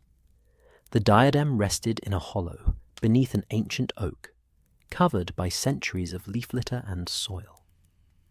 Riddle had marked the tree during his 1946 visit with a subtle enchantment, invisible to casual observation but detectable by someone who knew to look for it. The mark remained, confirming the location. He arrived at the clearing at 7:33. Twilight was fading. The forest was transitioning to night sounds, owls beginning their hunting calls, small mammals rustling through undergrowth. Riddle set his pack against the marked oak and began preparing the workspace. The diadem required excavation. He knelt at the tree's base and began removing leaf litter by hand, working methodically to expose the soil beneath. Once the area was cleared, he used his wand to levitate soil in controlled increments, creating a depression approximately half a meter deep. At 47 centimeters depth, his wand encountered resistance. He cleared the remaining soil carefully with his hands. The object emerged, a circlet of tarnished silver, set with a single blue stone, Ravenclaw's diadem. Lost for centuries, hidden by Helena Ravenclaw in a final act of possessive secrecy, and now held in his hands. Riddle examined it closely. The silver showed extensive tarnish and minor corrosion. The blue stone, likely sapphire, remained intact, but was clouded with dirt. Words were engraved along the circlet's inner surface, barely legible beneath accumulated grime. Wit beyond measure is man's greatest treasure. The diadem possessed enchantments. He could feel them. Subtle magic that enhanced cognitive function, sharpened mental clarity, improved memory retention. These were sophisticated enchantments woven into the object's structure rather than applied superficially. They had persisted for centuries despite the diadem's burial. Rowena Ravenclaw's work had been exceptional. These enchantments would not interfere with the Horcrux creation. Like the resurrection stone in the Gaunt Ring, the existing magic operated independently from the soul anchoring process. The diadem would become a vessel while retaining its original function. Riddle cleaned the diadem using conjured water and a soft cloth. The process took 23 minutes, gradually revealing the silver's original luster and the sapphire's true color, deep blue with slight purple undertones. When clean, the diadem appeared as it might have when Rowena Ravenclaw first wore it 1,000 years prior. He checked his pocket watch. 8:47. The ritual would commence at midnight. He had 3 hours and 13 minutes to prepare. The clearing's ambient magic remained as he remembered, strong residual energy from whatever structure had occupied this space centuries earlier. He performed detection charms, sweeping for any changes since his last visit. The magical signature was consistent. The location remained suitable. From his pack, he removed a small camping stove and provisions. The ritual required focus, and focus required proper nutrition. He prepared a simple meal, tinned meat, bread, tea, and ate methodically while reviewing his personal notebook. 9 years had passed since the cup's creation. The interval had been deliberate. He had needed time to observe the cumulative effects of 4 soul divisions to ensure that further division remained viable. His observations were documented extensively. The emotional muting had stabilized. He experienced no joy, no fear, no anger in any significant measure. Memories carried no emotional weight. They were simply data, useful or irrelevant. Future outcomes provoked no excitement or dread. They were probabilities to be calculated and manipulated. This state was not unpleasant. It was simply neutral, a baseline from which he operated with mechanical efficiency. His cognitive function remained intact. Mathematical calculations proceeded normally. Magical theory was understood and applied without difficulty. Strategic planning occurred with perhaps greater clarity than before. Unimpeded by emotional consideration, he could evaluate options based purely on probable outcomes and resource optimization. His magical power had not diminished. If anything, it had increased, whether due to continued practice and study or some effect of the soul divisions, he could not determine. Spells responded to his will with precision. Complex magic that had challenged him at 20 was now executed easily at 29. The physical changes had continued. His appearance at 29 bore minimal resemblance to his 18-year-old self. He had documented this progression with photographs, stored in a secure location. The images showed clear trajectory, gradual pallor, progressive facial angularity, eye color alteration, hair texture change. At current rate of change, by 40, he would appear distinctly inhuman. This was acceptable. Humanity was not required for immortality. In fact, the abandonment of human limitation was perhaps necessary for transcending human mortality. Riddle finished his meal and began final preparations. The hexagon was marked on bare earth in the clearing's center, away from the oak's root system.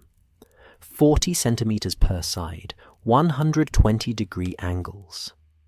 The measurements were automatic now, his fifth execution of this geometry. Candles positioned at each vertex, lit at 11:39. The flames cast shadows across the clearing, illuminating the surrounding trees in flickering patterns. The diadem was placed at the hexagon's center. The silver gleamed in, candlelight. The sapphire appeared almost black in the limited illumination, showing blue only when light struck it directly. Riddle examined his left arm. 4 scars marked the skin: forearm, wrist, hand, elbow. He required a new location for the 5th cut. He selected the upper forearm, midway between elbow and shoulder, an area with fewer nerve endings than previous sites, chosen to minimize pain during the ritual's execution. 11:58. Midnight approached. Riddle stood at the southern point of the hexagon, wand in right hand, silver knife ready. The forest had quieted. No owl calls, no rustling. The clearing existed in stillness, as though the trees themselves were waiting. 11:59. Midnight.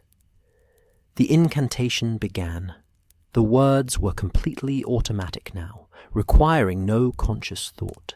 His voice filled the clearing with ancient syllables that described separation and division, that commanded magic older than recorded history. The candle flames burned without movement. The air remained still. The diadem waited. The incantation concluded. Riddle raised the knife and pressed it against his upper left forearm. The blade drew across skin in a smooth motion. Pain registered, but was distant, processed as information rather than experience. Blood welled from the cut, running down his forearm toward his elbow. He positioned his arm over the diadem. 13 drops fell onto the silver circlet, landing on metal and sapphire. The silver absorbed the blood gradually, each drop sitting visible for 4 or 5 seconds, before disappearing into the tarnished surface. Riddle set the knife aside and raised his wand. The second incantation commanded the soul fragment to separate and anchor. His voice remained steady, pronunciation precise. The words carried intention.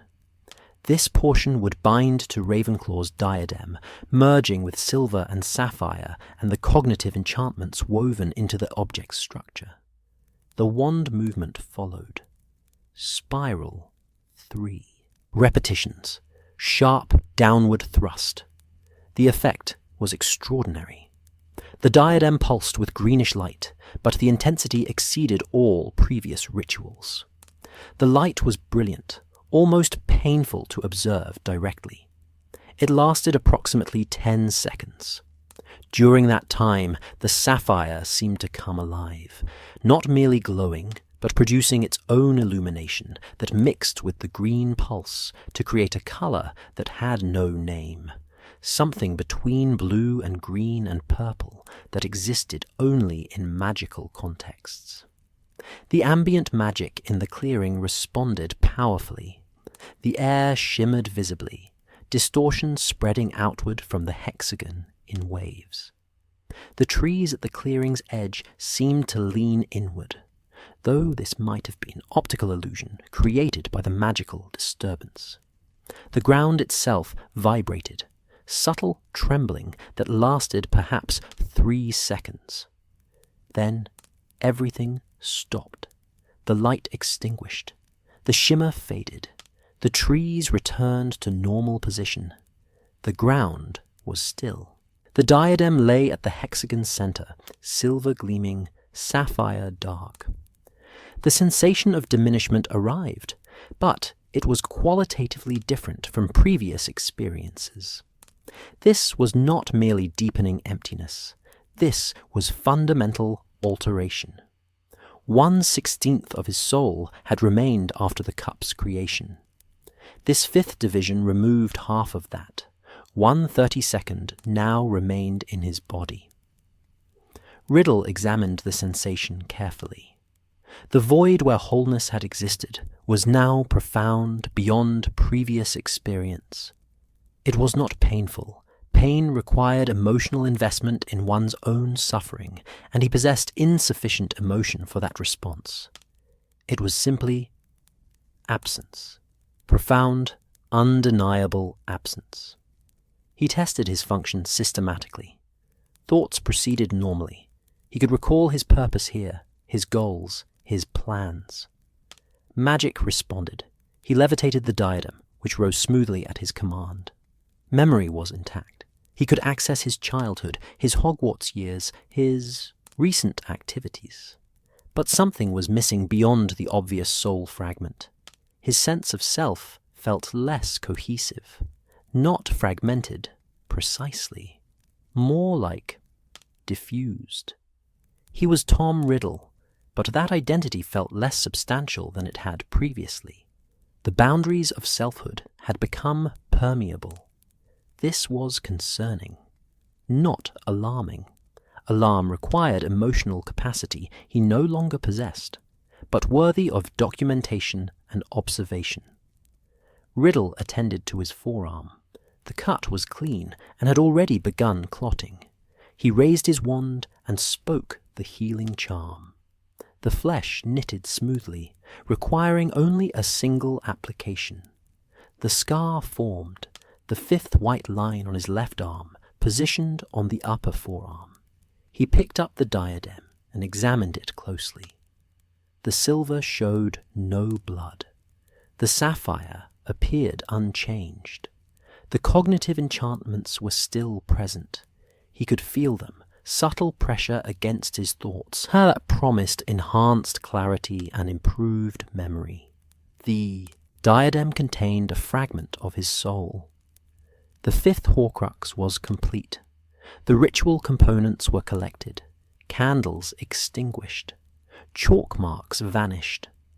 The earth where the hexagon had been marked was smoothed using his wand, then covered with the displaced leaf litter. Within 15 minutes, the clearing showed no evidence of recent activity. Riddle wrapped the diadem in protective cloth and placed it in his pack. The diadem would not remain in Albania. He had already determined its destination, Hogwarts Castle, specifically the Room of Requirement. The room's nature, appearing only when needed, filled with objects hidden by generations of students, made it ideal for concealment. Thousands of items occupied that space. One more would go unnoticed. Additionally, returning the diadem to Hogwarts appealed to his sense of order. Ravenclaw's artifact should reside at the school Ravenclaw had founded. The symmetry satisfied him. The walk back to his temporary camp took 37 minutes.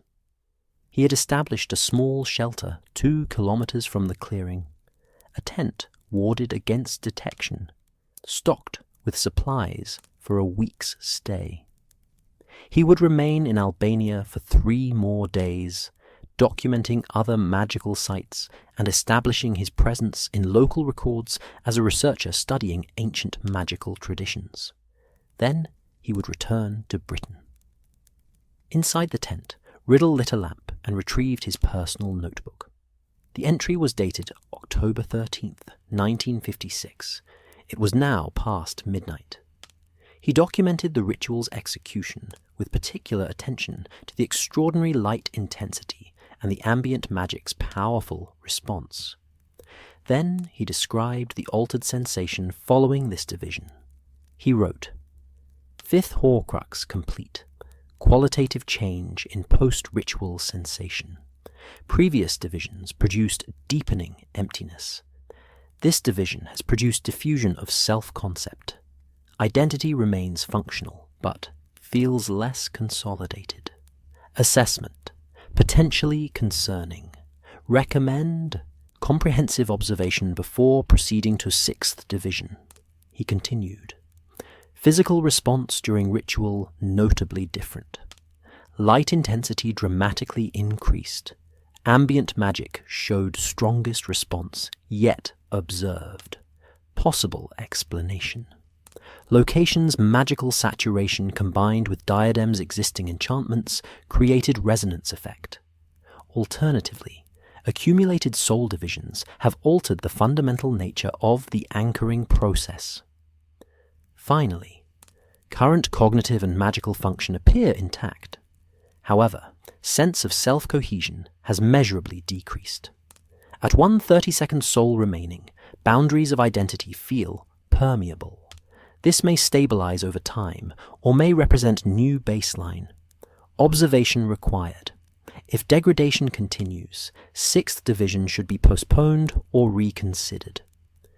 The entry was closed. The notebook was returned to its secure compartment.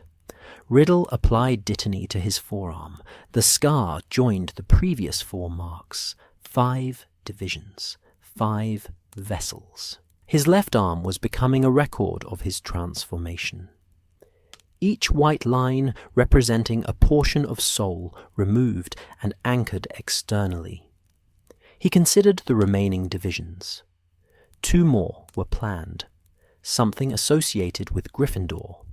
He had not yet identified a suitable artifact, and a 7th vessel to complete the magically significant number.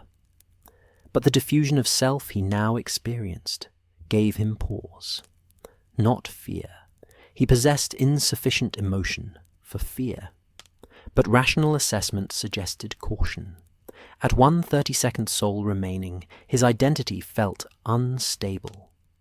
At 1/64th, the result of a 6th division, that instability might increase to critical levels. At 1/128th, the result of 7 divisions, he might cease to exist as a coherent entity. The mathematics were problematic, but he had time to observe and assess. If the diffusion stabilized, he could proceed. If it worsened, he would stop at 5 Horcruxes. 5 provided substantial protection against death. Perhaps 5 was sufficient. Riddle prepared for sleep, though sleep had become increasingly difficult after each division. His consciousness did not shut down normally. Instead, it drifted, not dreaming, not waking, existing in a state between those conditions where thoughts proceeded without direction or purpose. He lay on the camp bed and closed his eyes. The diadem, wrapped and secured in his pack, contained a fragment of his soul. In 3 days, he would return to Britain. In several weeks, he would visit Hogwarts under pretext of applying for a teaching position. During that visit, he would hide the diadem in the room of requirement, concealed among thousands of other objects, protected by the castle's ancient magic and by simple obscurity. Consciousness drifted, not sleep, not waking, something between. 5 Horcruxes existed, perhaps 2 more would follow. Perhaps 5 was sufficient. The mathematics were concerning, but immortality had always required difficult calculations. What remained was becoming less substantial, but what remained was still functional, and function was what mattered. The forest continued around him, indifferent to the profound magic that had occurred in its depths. The trees grew. The animals hunted and were hunted. The seasons turned. and in a tent in a clearing, something that had once been wholly human rested between waking and sleep, divided into pieces so small that the whole might be irretrievable. But immortal? Perhaps. If the mathematics held, if what remained was enough. The house in Godric's Hollow stood at the village's edge, partially concealed by hedgerows and a low stone wall. Lord Voldemort, he no longer used the name Tom Riddle, had not used it for years, reached the gate at 11:34 on the evening of October 31st, 1981. The dark mark burned faintly on his left forearm, though he paid it no attention. The mark is merely a communication tool, useful for summoning followers, but irrelevant to tonight's purpose. He had been informed of the location 2 days prior. Peter Pettigrew had provided the information, breaking the Fidelius charm's protection through his role as secret keeper. The betrayal had been easy. Pettigrew valued survival over loyalty, a predictable trait that Voldemort had exploited efficiently. Tonight would eliminate a threat. The prophecy, overheard by Severus Snape and reported partially, suggested that a child born at July's end to those who had thrice defied him would possess power to defeat the Dark Lord. 2 children matched that description, Harry Potter and Neville Longbottom. Voldemort had chosen the Potter child, half-blood like himself, therefore more dangerous than the pure-blood Longbottom. The logic was straightforward. Eliminate the child, eliminate the prophecy's subject, eliminate the threat. He pushed open the gate. The hinges made no sound. He had cast a silencing charm, operating under the principle that stealth, delayed defensive response. The path to the front door was flagstone, bordered by garden beds showing autumn withering. The door was not locked. This was foolish of the occupants. Trust in the Fidelius charm had made them careless about mundane security. Voldemort entered the house without obstacle. The interior was domestic, furnished comfortably, showing signs of recent occupation. Toys scattered on the floor of the entrance hall. A child's toys, confirming this was the correct location. Voices came from the room above. Adult voices, relaxed, unaware. James Potter appeared at the top of the stairs. Recognition was immediate. Potter's wand was not in his hand, another careless oversight. The man shouted something, a warning to his wife, and reached for his wand. Avada Kedavra. Green light filled the stairwell. Potter fell, lifeless, his body collapsing onto the upper landing. The execution had taken perhaps 2 seconds. Efficient, necessary. The father was eliminated. Voldemort climbed the stairs, stepping over the body without attention. Potter was irrelevant now, merely an obstacle removed. The child was the objective. A door slammed ahead, the mother barricading herself and the child in what was likely a bedroom or nursery. Voldemort raised his wand and blasted the door open with a reductor curse. The wood splintered, hanging from damaged hinges. Lily Potter stood in front of a crib, arms spread protectively. The child was behind her, visible between her legs, standing in the crib, watching, approximately 15 months old, dark hair, green eyes that matched his mother's, Harry Potter. "Stand aside," Voldemort said. His voice was high-pitched now, no longer the smooth tone of Tom Riddle's youth. Years of dark magic and soul division had altered his vocal cords along with his other physical features. "Stand aside, girl." The woman did not move. She spoke, pleading words about mercy, about her child, about sparing his life. Voldemort processed this as irrelevant data. The child was the threat. The child would be eliminated. The mother was simply another obstacle. Avada Kedavra. Green light. The woman fell. Her body collapsed in front of the crib, forming a barrier between Voldemort and his target, even in death. Voldemort stepped over her and approached the crib. The child watched him. No fear in those green eyes, only observation. The child was too young to understand death, to comprehend what had just occurred. Voldemort raised his wand and aimed at the child's chest. The killing curse required intent. The caster must mean to kill, must desire death for the target. He possessed that intent completely. The child represented danger to his immortality. The child must be eliminated. Avada Kedavra. Green light, but something happened. The curse struck the child. He saw the impact, saw the green light connect with the small chest. But instead of death, there was reflection. The curse rebounded, reversed, returned to its caster. With full force, Voldemort felt the impact. The killing curse struck him center mass. This should have meant death. This should have meant immediate cessation of consciousness and life function. It did not. His body disintegrated. That was the only accurate term. Physical form simply ceased maintaining cohesion. Flesh separated from bone. Bone dissolved into component elements. His wand fell from a hand that no longer existed. But consciousness persisted.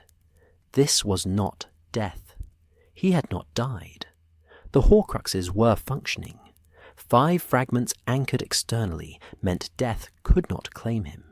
His soul remained tethered to physical reality through those external vessels. However, his body was destroyed, and consciousness without body was problematic. The sensation was disorientation beyond previous experience. No physical sensory input, no spatial awareness, no temporal continuity. Just consciousness existing in void, unable to act or perceive in normal ways. But there was something else, something wrong. His soul, what remained in his already divided state, had fractured again. The killing curse's rebound, combined with the attempt to murder an infant, had triggered conditions for Horcrux creation. Murder was the catalyst. His own soul-splitting had been performed deliberately, with ritual preparation. This was different. This was uncontrolled division. A fragment had separated. He could feel it, though feel was inadequate description for perception without physical sensation. Part of what remained of his soul had broken away during the curse's rebound. The fragment was seeking a vessel. That was the nature of separated soul fragments. They required anchoring to maintain coherence. The room contained potential vessels, furniture, toys, the crib itself. But soul fragments anchored most readily in living things, particularly those with existing magical capacity. The child, the Potter child, still alive, somehow protected by whatever magic had caused the curse's rebound. The fragment moved toward the child, drawn by proximity and magical resonance.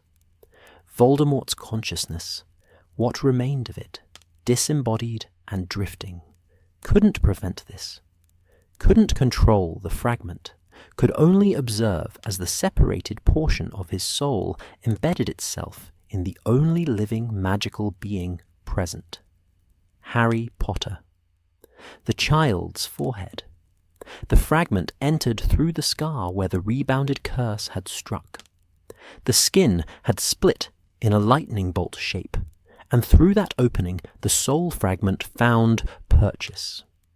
The anchoring completed in seconds. Irreversible, unintended, catastrophic. Voldemort's consciousness registered this development with something that might have been horror if he had possessed sufficient emotional capacity for that response. The child had become a Horcrux, the 7th vessel. But unlike the carefully prepared objects he had selected, diary, ring, locket, cup, diadem, this vessel was alive, independent, and completely beyond his control. The mathematics were now completely wrong. He had created 5 Horcruxes deliberately, retaining 1/32 of his soul. This accidental division had split that remaining fragment. 1/64 now existed in his consciousness. 1/64 remained somewhere, possibly dispersed with the physical destruction of his body. 1/64 was insufficient. He could feel that insufficiency immediately. The sense of self that had become diffused after the diadem's creation was now fragmentary. He was not Tom Riddle. He was barely Voldemort. He was consciousness with minimal cohesion, existing only because external anchors prevented complete dissolution. The room around him, though around, was meaningless without spatial perception, was beginning to collapse. The magical explosion caused by the curse's rebound had destabilized the structure. Walls were cracking, the ceiling was beginning to fall. Voldemort's consciousness fled. That was not dignified terminology, but accuracy mattered more than dignity. He fled the house, moving as disembodied consciousness could move, simply existing in different location without physical transition. The forest. He moved toward the forest beyond the village, trees and darkness and isolation. His consciousness settled on the darkness, unable to go further, unable to do anything except exist. Time passed. How much time he could not determine. Minutes or hours or days. Temporal perception required continuity he no longer possessed. He simply existed in the forest darkness, consciousness fragmentary and barely coherent.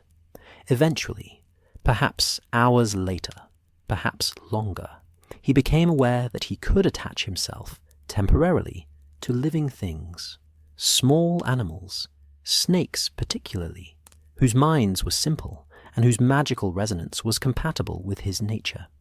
He possessed a snake, using its body to move, to hunt, to survive. But this was desperate existence, not life. The snake's body deteriorated under his presence.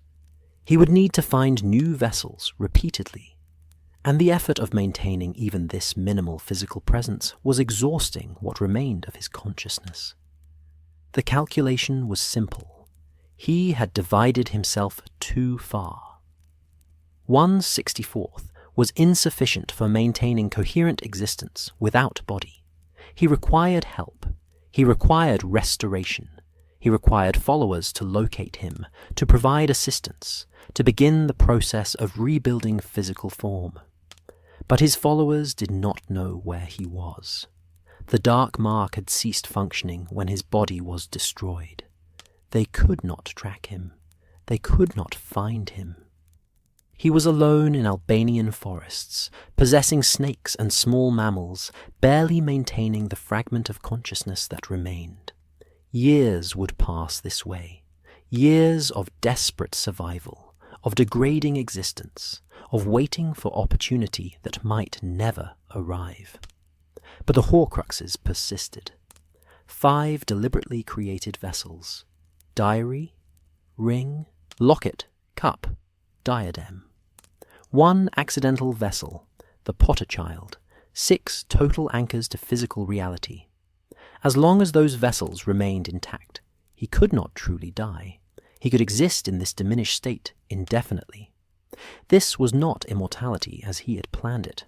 This was existence without life, consciousness without purpose, survival without power.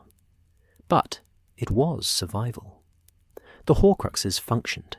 Death had been prevented. The cost was merely everything else.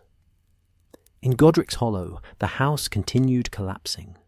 The Potter woman's body lay before the crib. James Potter's corpse remained on the landing. The child, Harry Potter cried in his crib, a lightning bolt scar forming on his forehead, containing a fragment of soul that should never have existed. Neighbours heard the explosion. They came investigating. They found destruction and death and one surviving infant. The ministry was contacted. Auras arrived. The scene was documented, though they could not understand what had truly occurred. They found no body of the Dark Lord. They concluded, reasonably, that he had been destroyed in the curse's rebound, that he was dead, that the threat had ended. They were wrong. He existed, barely, in forest darkness miles away. Consciousness fragmented beyond coherent thought, anchored to reality by vessels scattered across Britain and Albania, surviving through desperate possession of animals whose bodies could not sustain his presence. This was the result of the mathematics, of dividing a soul into pieces too small, of creating 6 Horcruxes when 5 might have been sufficient, of attempting murder that triggered conditions for accidental soul division when nothing remained to divide safely. 1/64th was not enough, but it was all he had. In the forest, consciousness drifted, not thinking precisely, not planning, simply existing, moment to moment, sustained only by the external anchors that prevented final dissolution. The diary existed, hidden away, containing its fragment. The ring existed, cursed and concealed. The locket existed, protected by cave and lake and inferi. The cup existed, secured in Gringotts. The diadem existed, lost among thousands of objects in Hogwarts' room of requirement. And the child existed. Harry Potter, the boy who lived, carrying a fragment of Lord Voldemort's soul in a scar on his forehead, unaware, uncomprehending, merely surviving. 6 vessels, 6 fragments, and 1/64th remaining in disembodied consciousness. The mathematics had failed. The procedure had been compromised. The immortality was incomplete. But it existed. Broken, desperate, barely functional. But it existed. An existence, however diminished, was preferable to death. Voldemort's consciousness settled into the darkness, into the years of degraded survival that would follow, into the wait for opportunity that might never come. But the Horcruxes persisted, and as long as they persisted, so would he, however fragmentary, however diminished, however close to complete dissolution. He would survive. The mathematics demanded it. The cave in the Albanian forest was barely adequate shelter. Lord Voldemort, the consciousness that bore that name, residing in a body that wasn't properly a body, occupied it with Peter Pettigrew on the evening of August 23rd, 1994.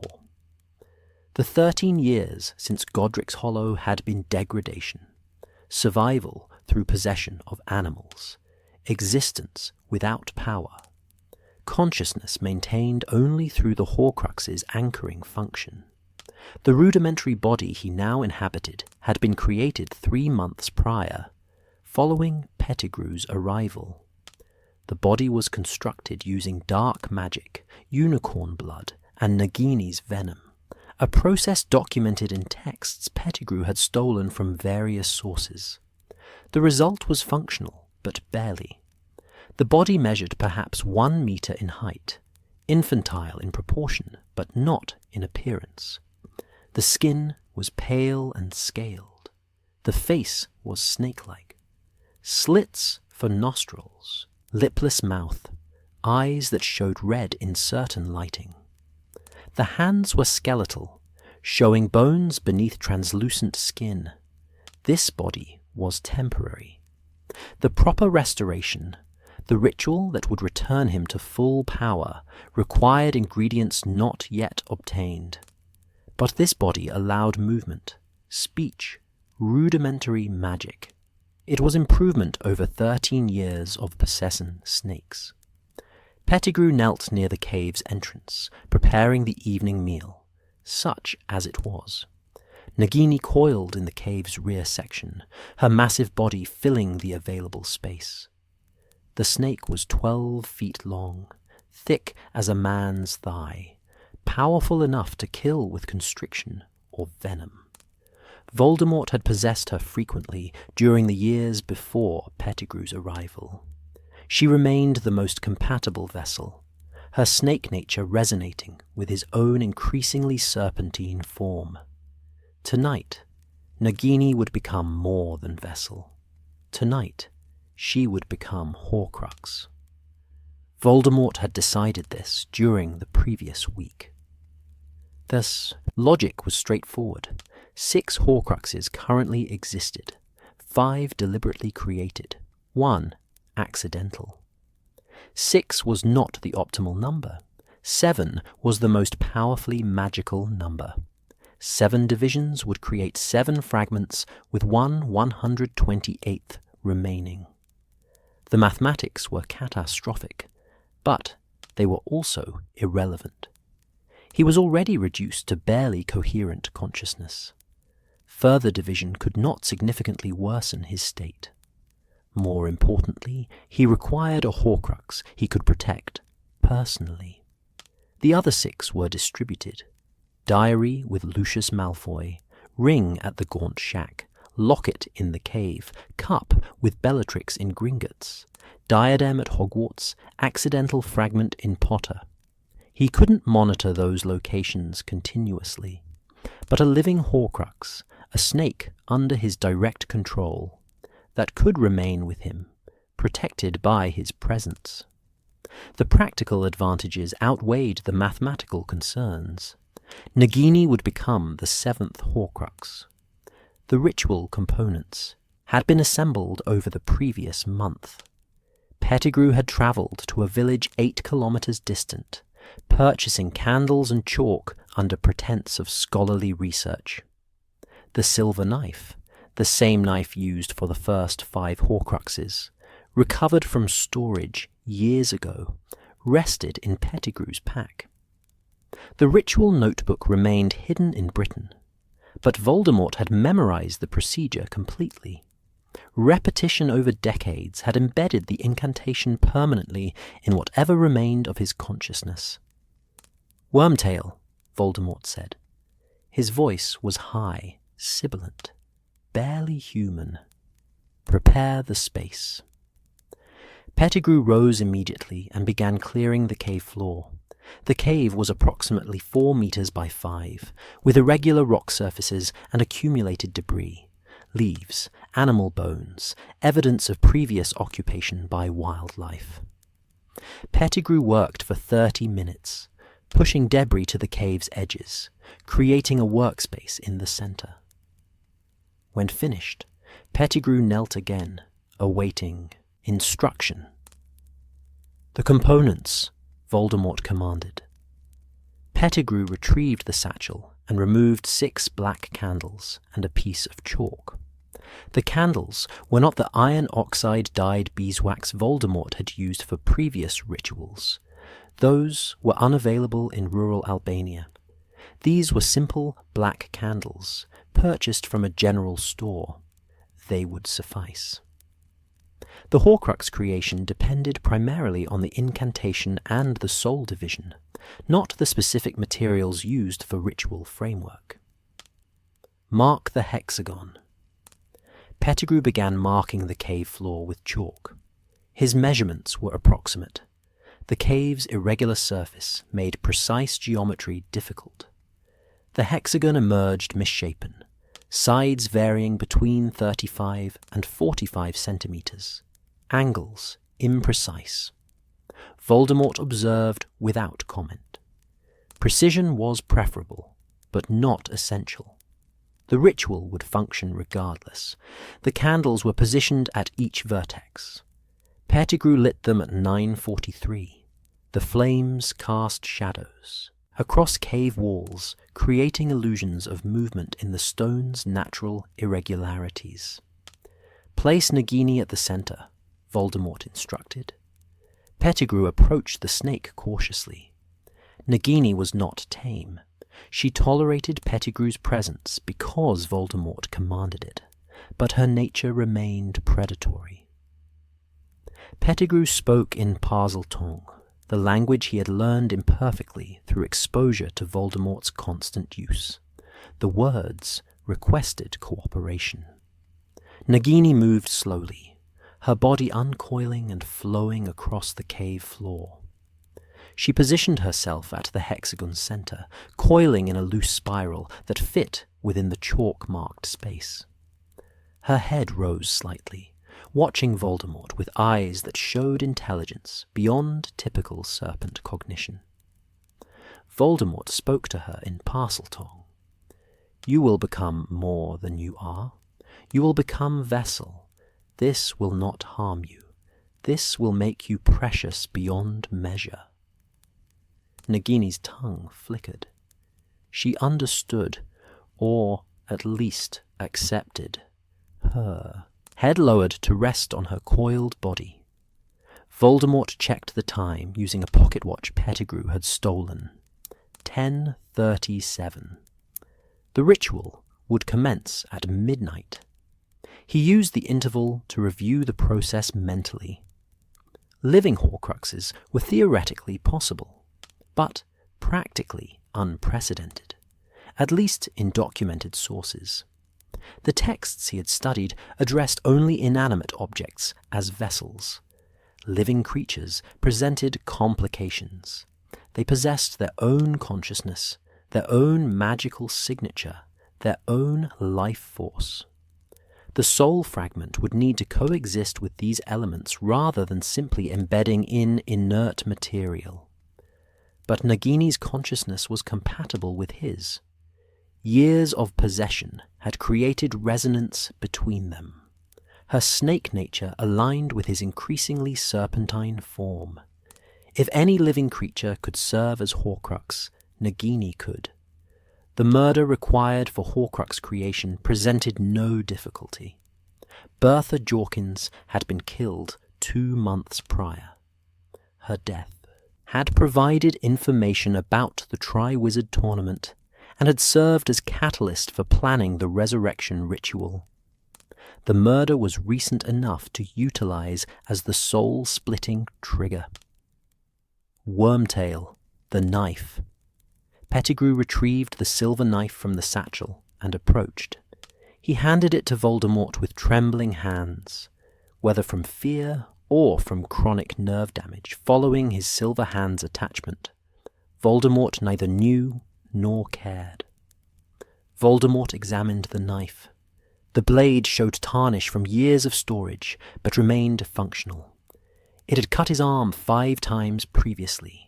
Forearm, wrist, hand, elbow, upper forearm.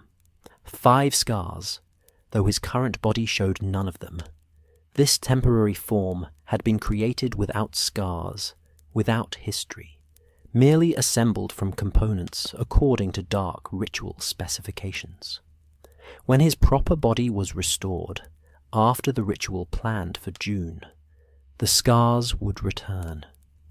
That body would be built from his original physical template, including all accumulated modifications.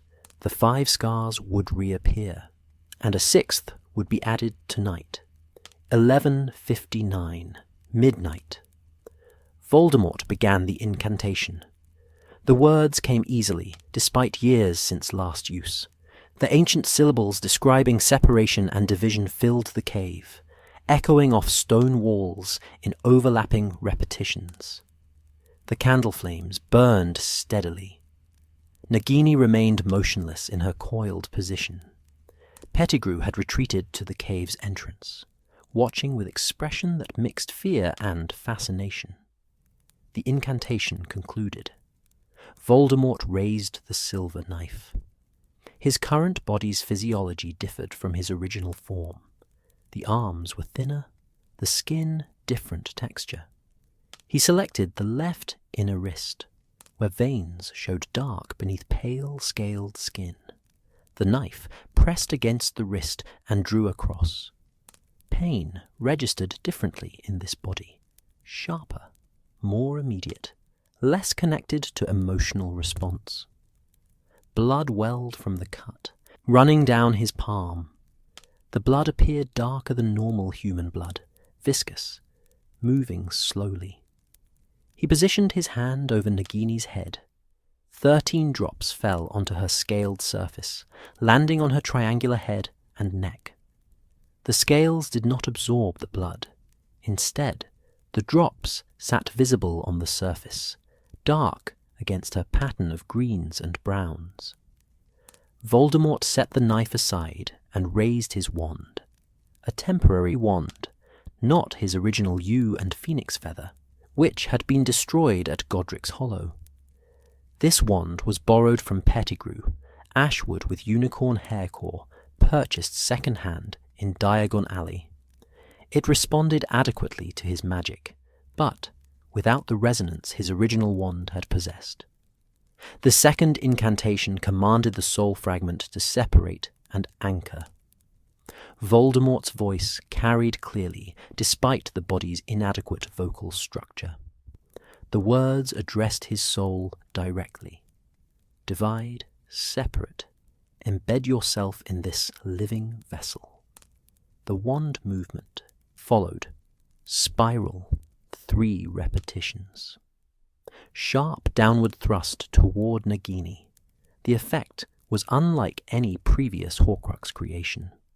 Nagini's entire body pulsed with greenish light, the illumination visible beneath her scales, as though her internal structure had become luminous. The light lasted approximately 15 seconds, longer than any previous ritual. During that time, Nagini's form seemed to shimmer, becoming partially translucent, revealing skeleton and organs in ghostly outline. The blood on her scales, still sitting visible on the surface, began moving. It flowed across her scales as though the surface were liquid, spreading in patterns that followed her scale arrangement, eventually covering her entire visible body in thin film.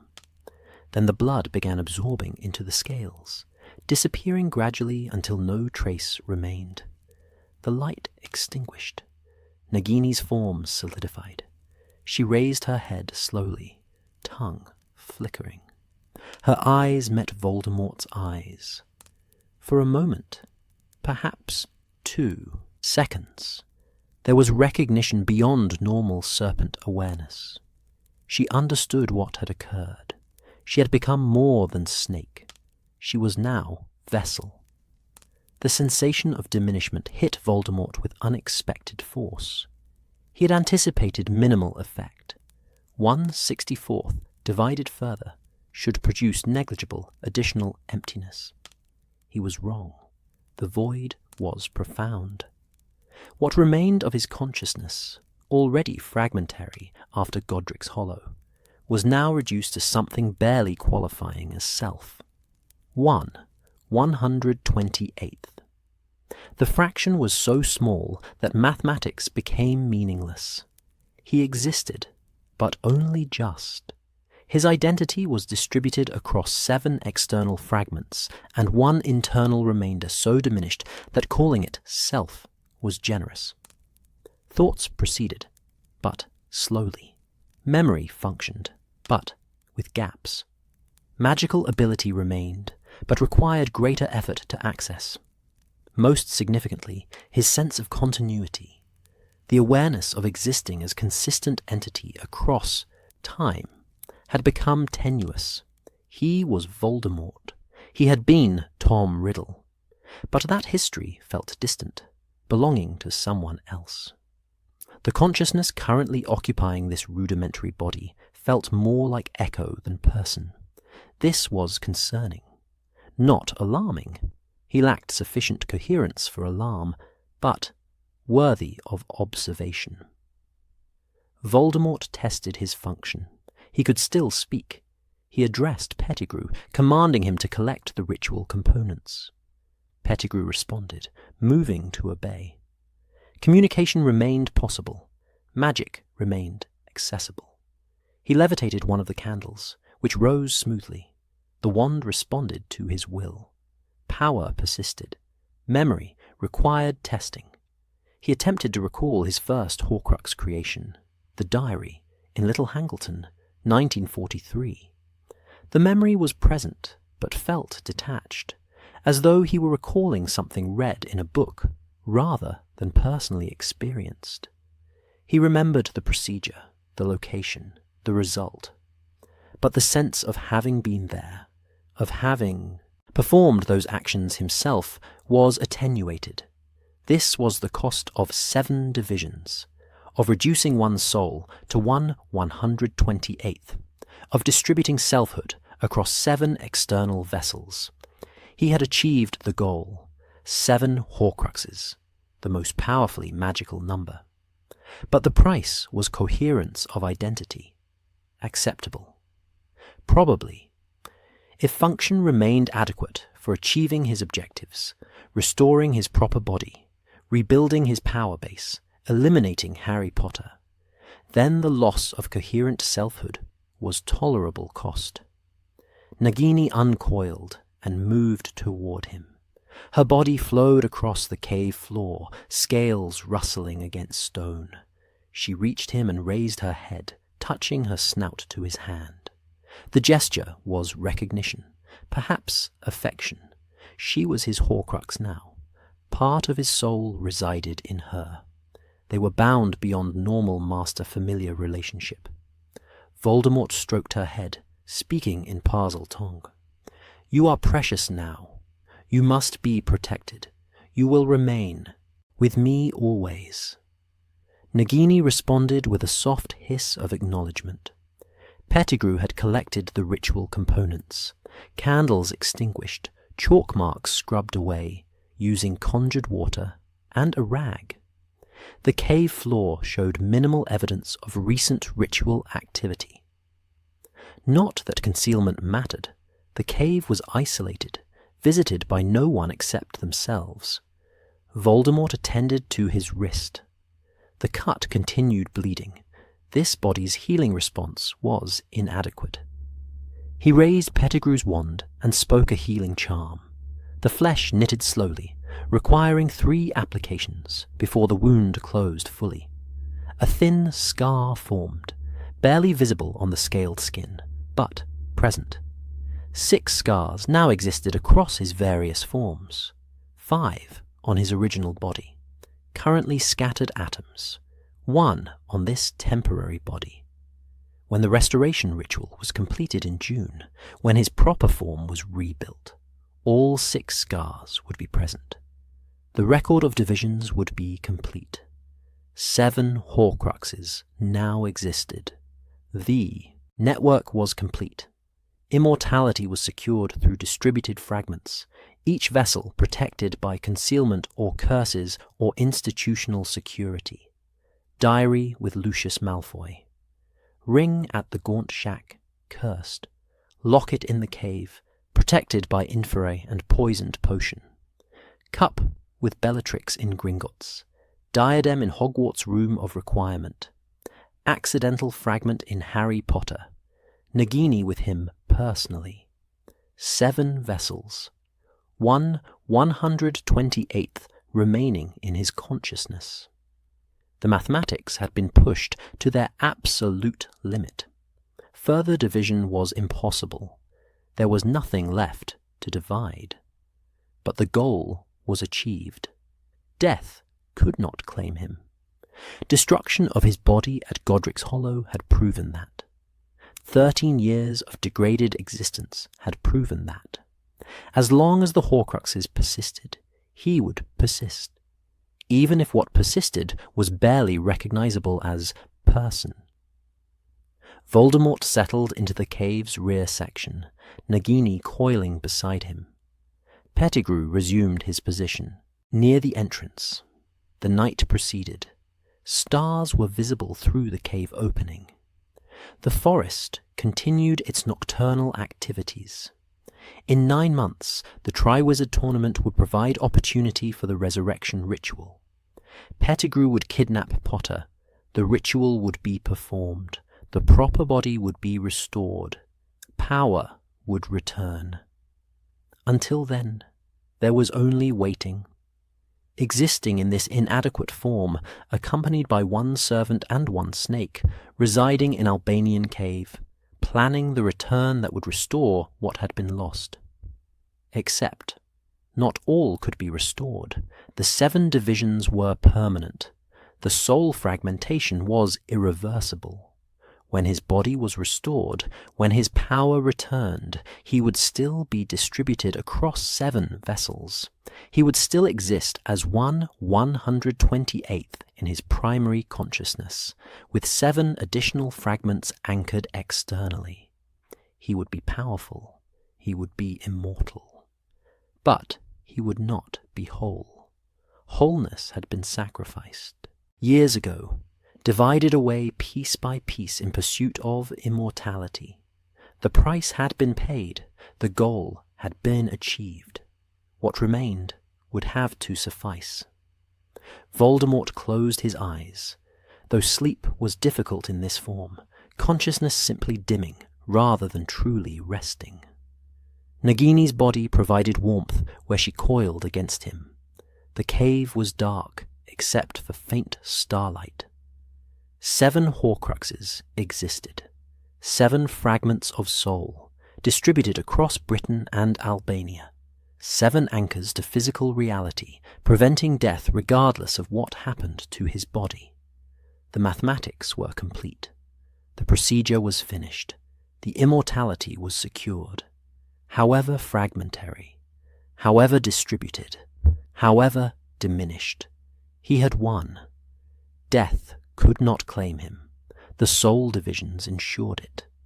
And if the victory felt hollow, if the consciousness celebrating that victory was too reduced to properly experience triumph, that was acceptable cost.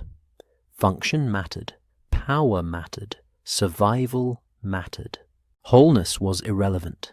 The cave was quiet. The forest continued. Stars moved across the sky. Time passed.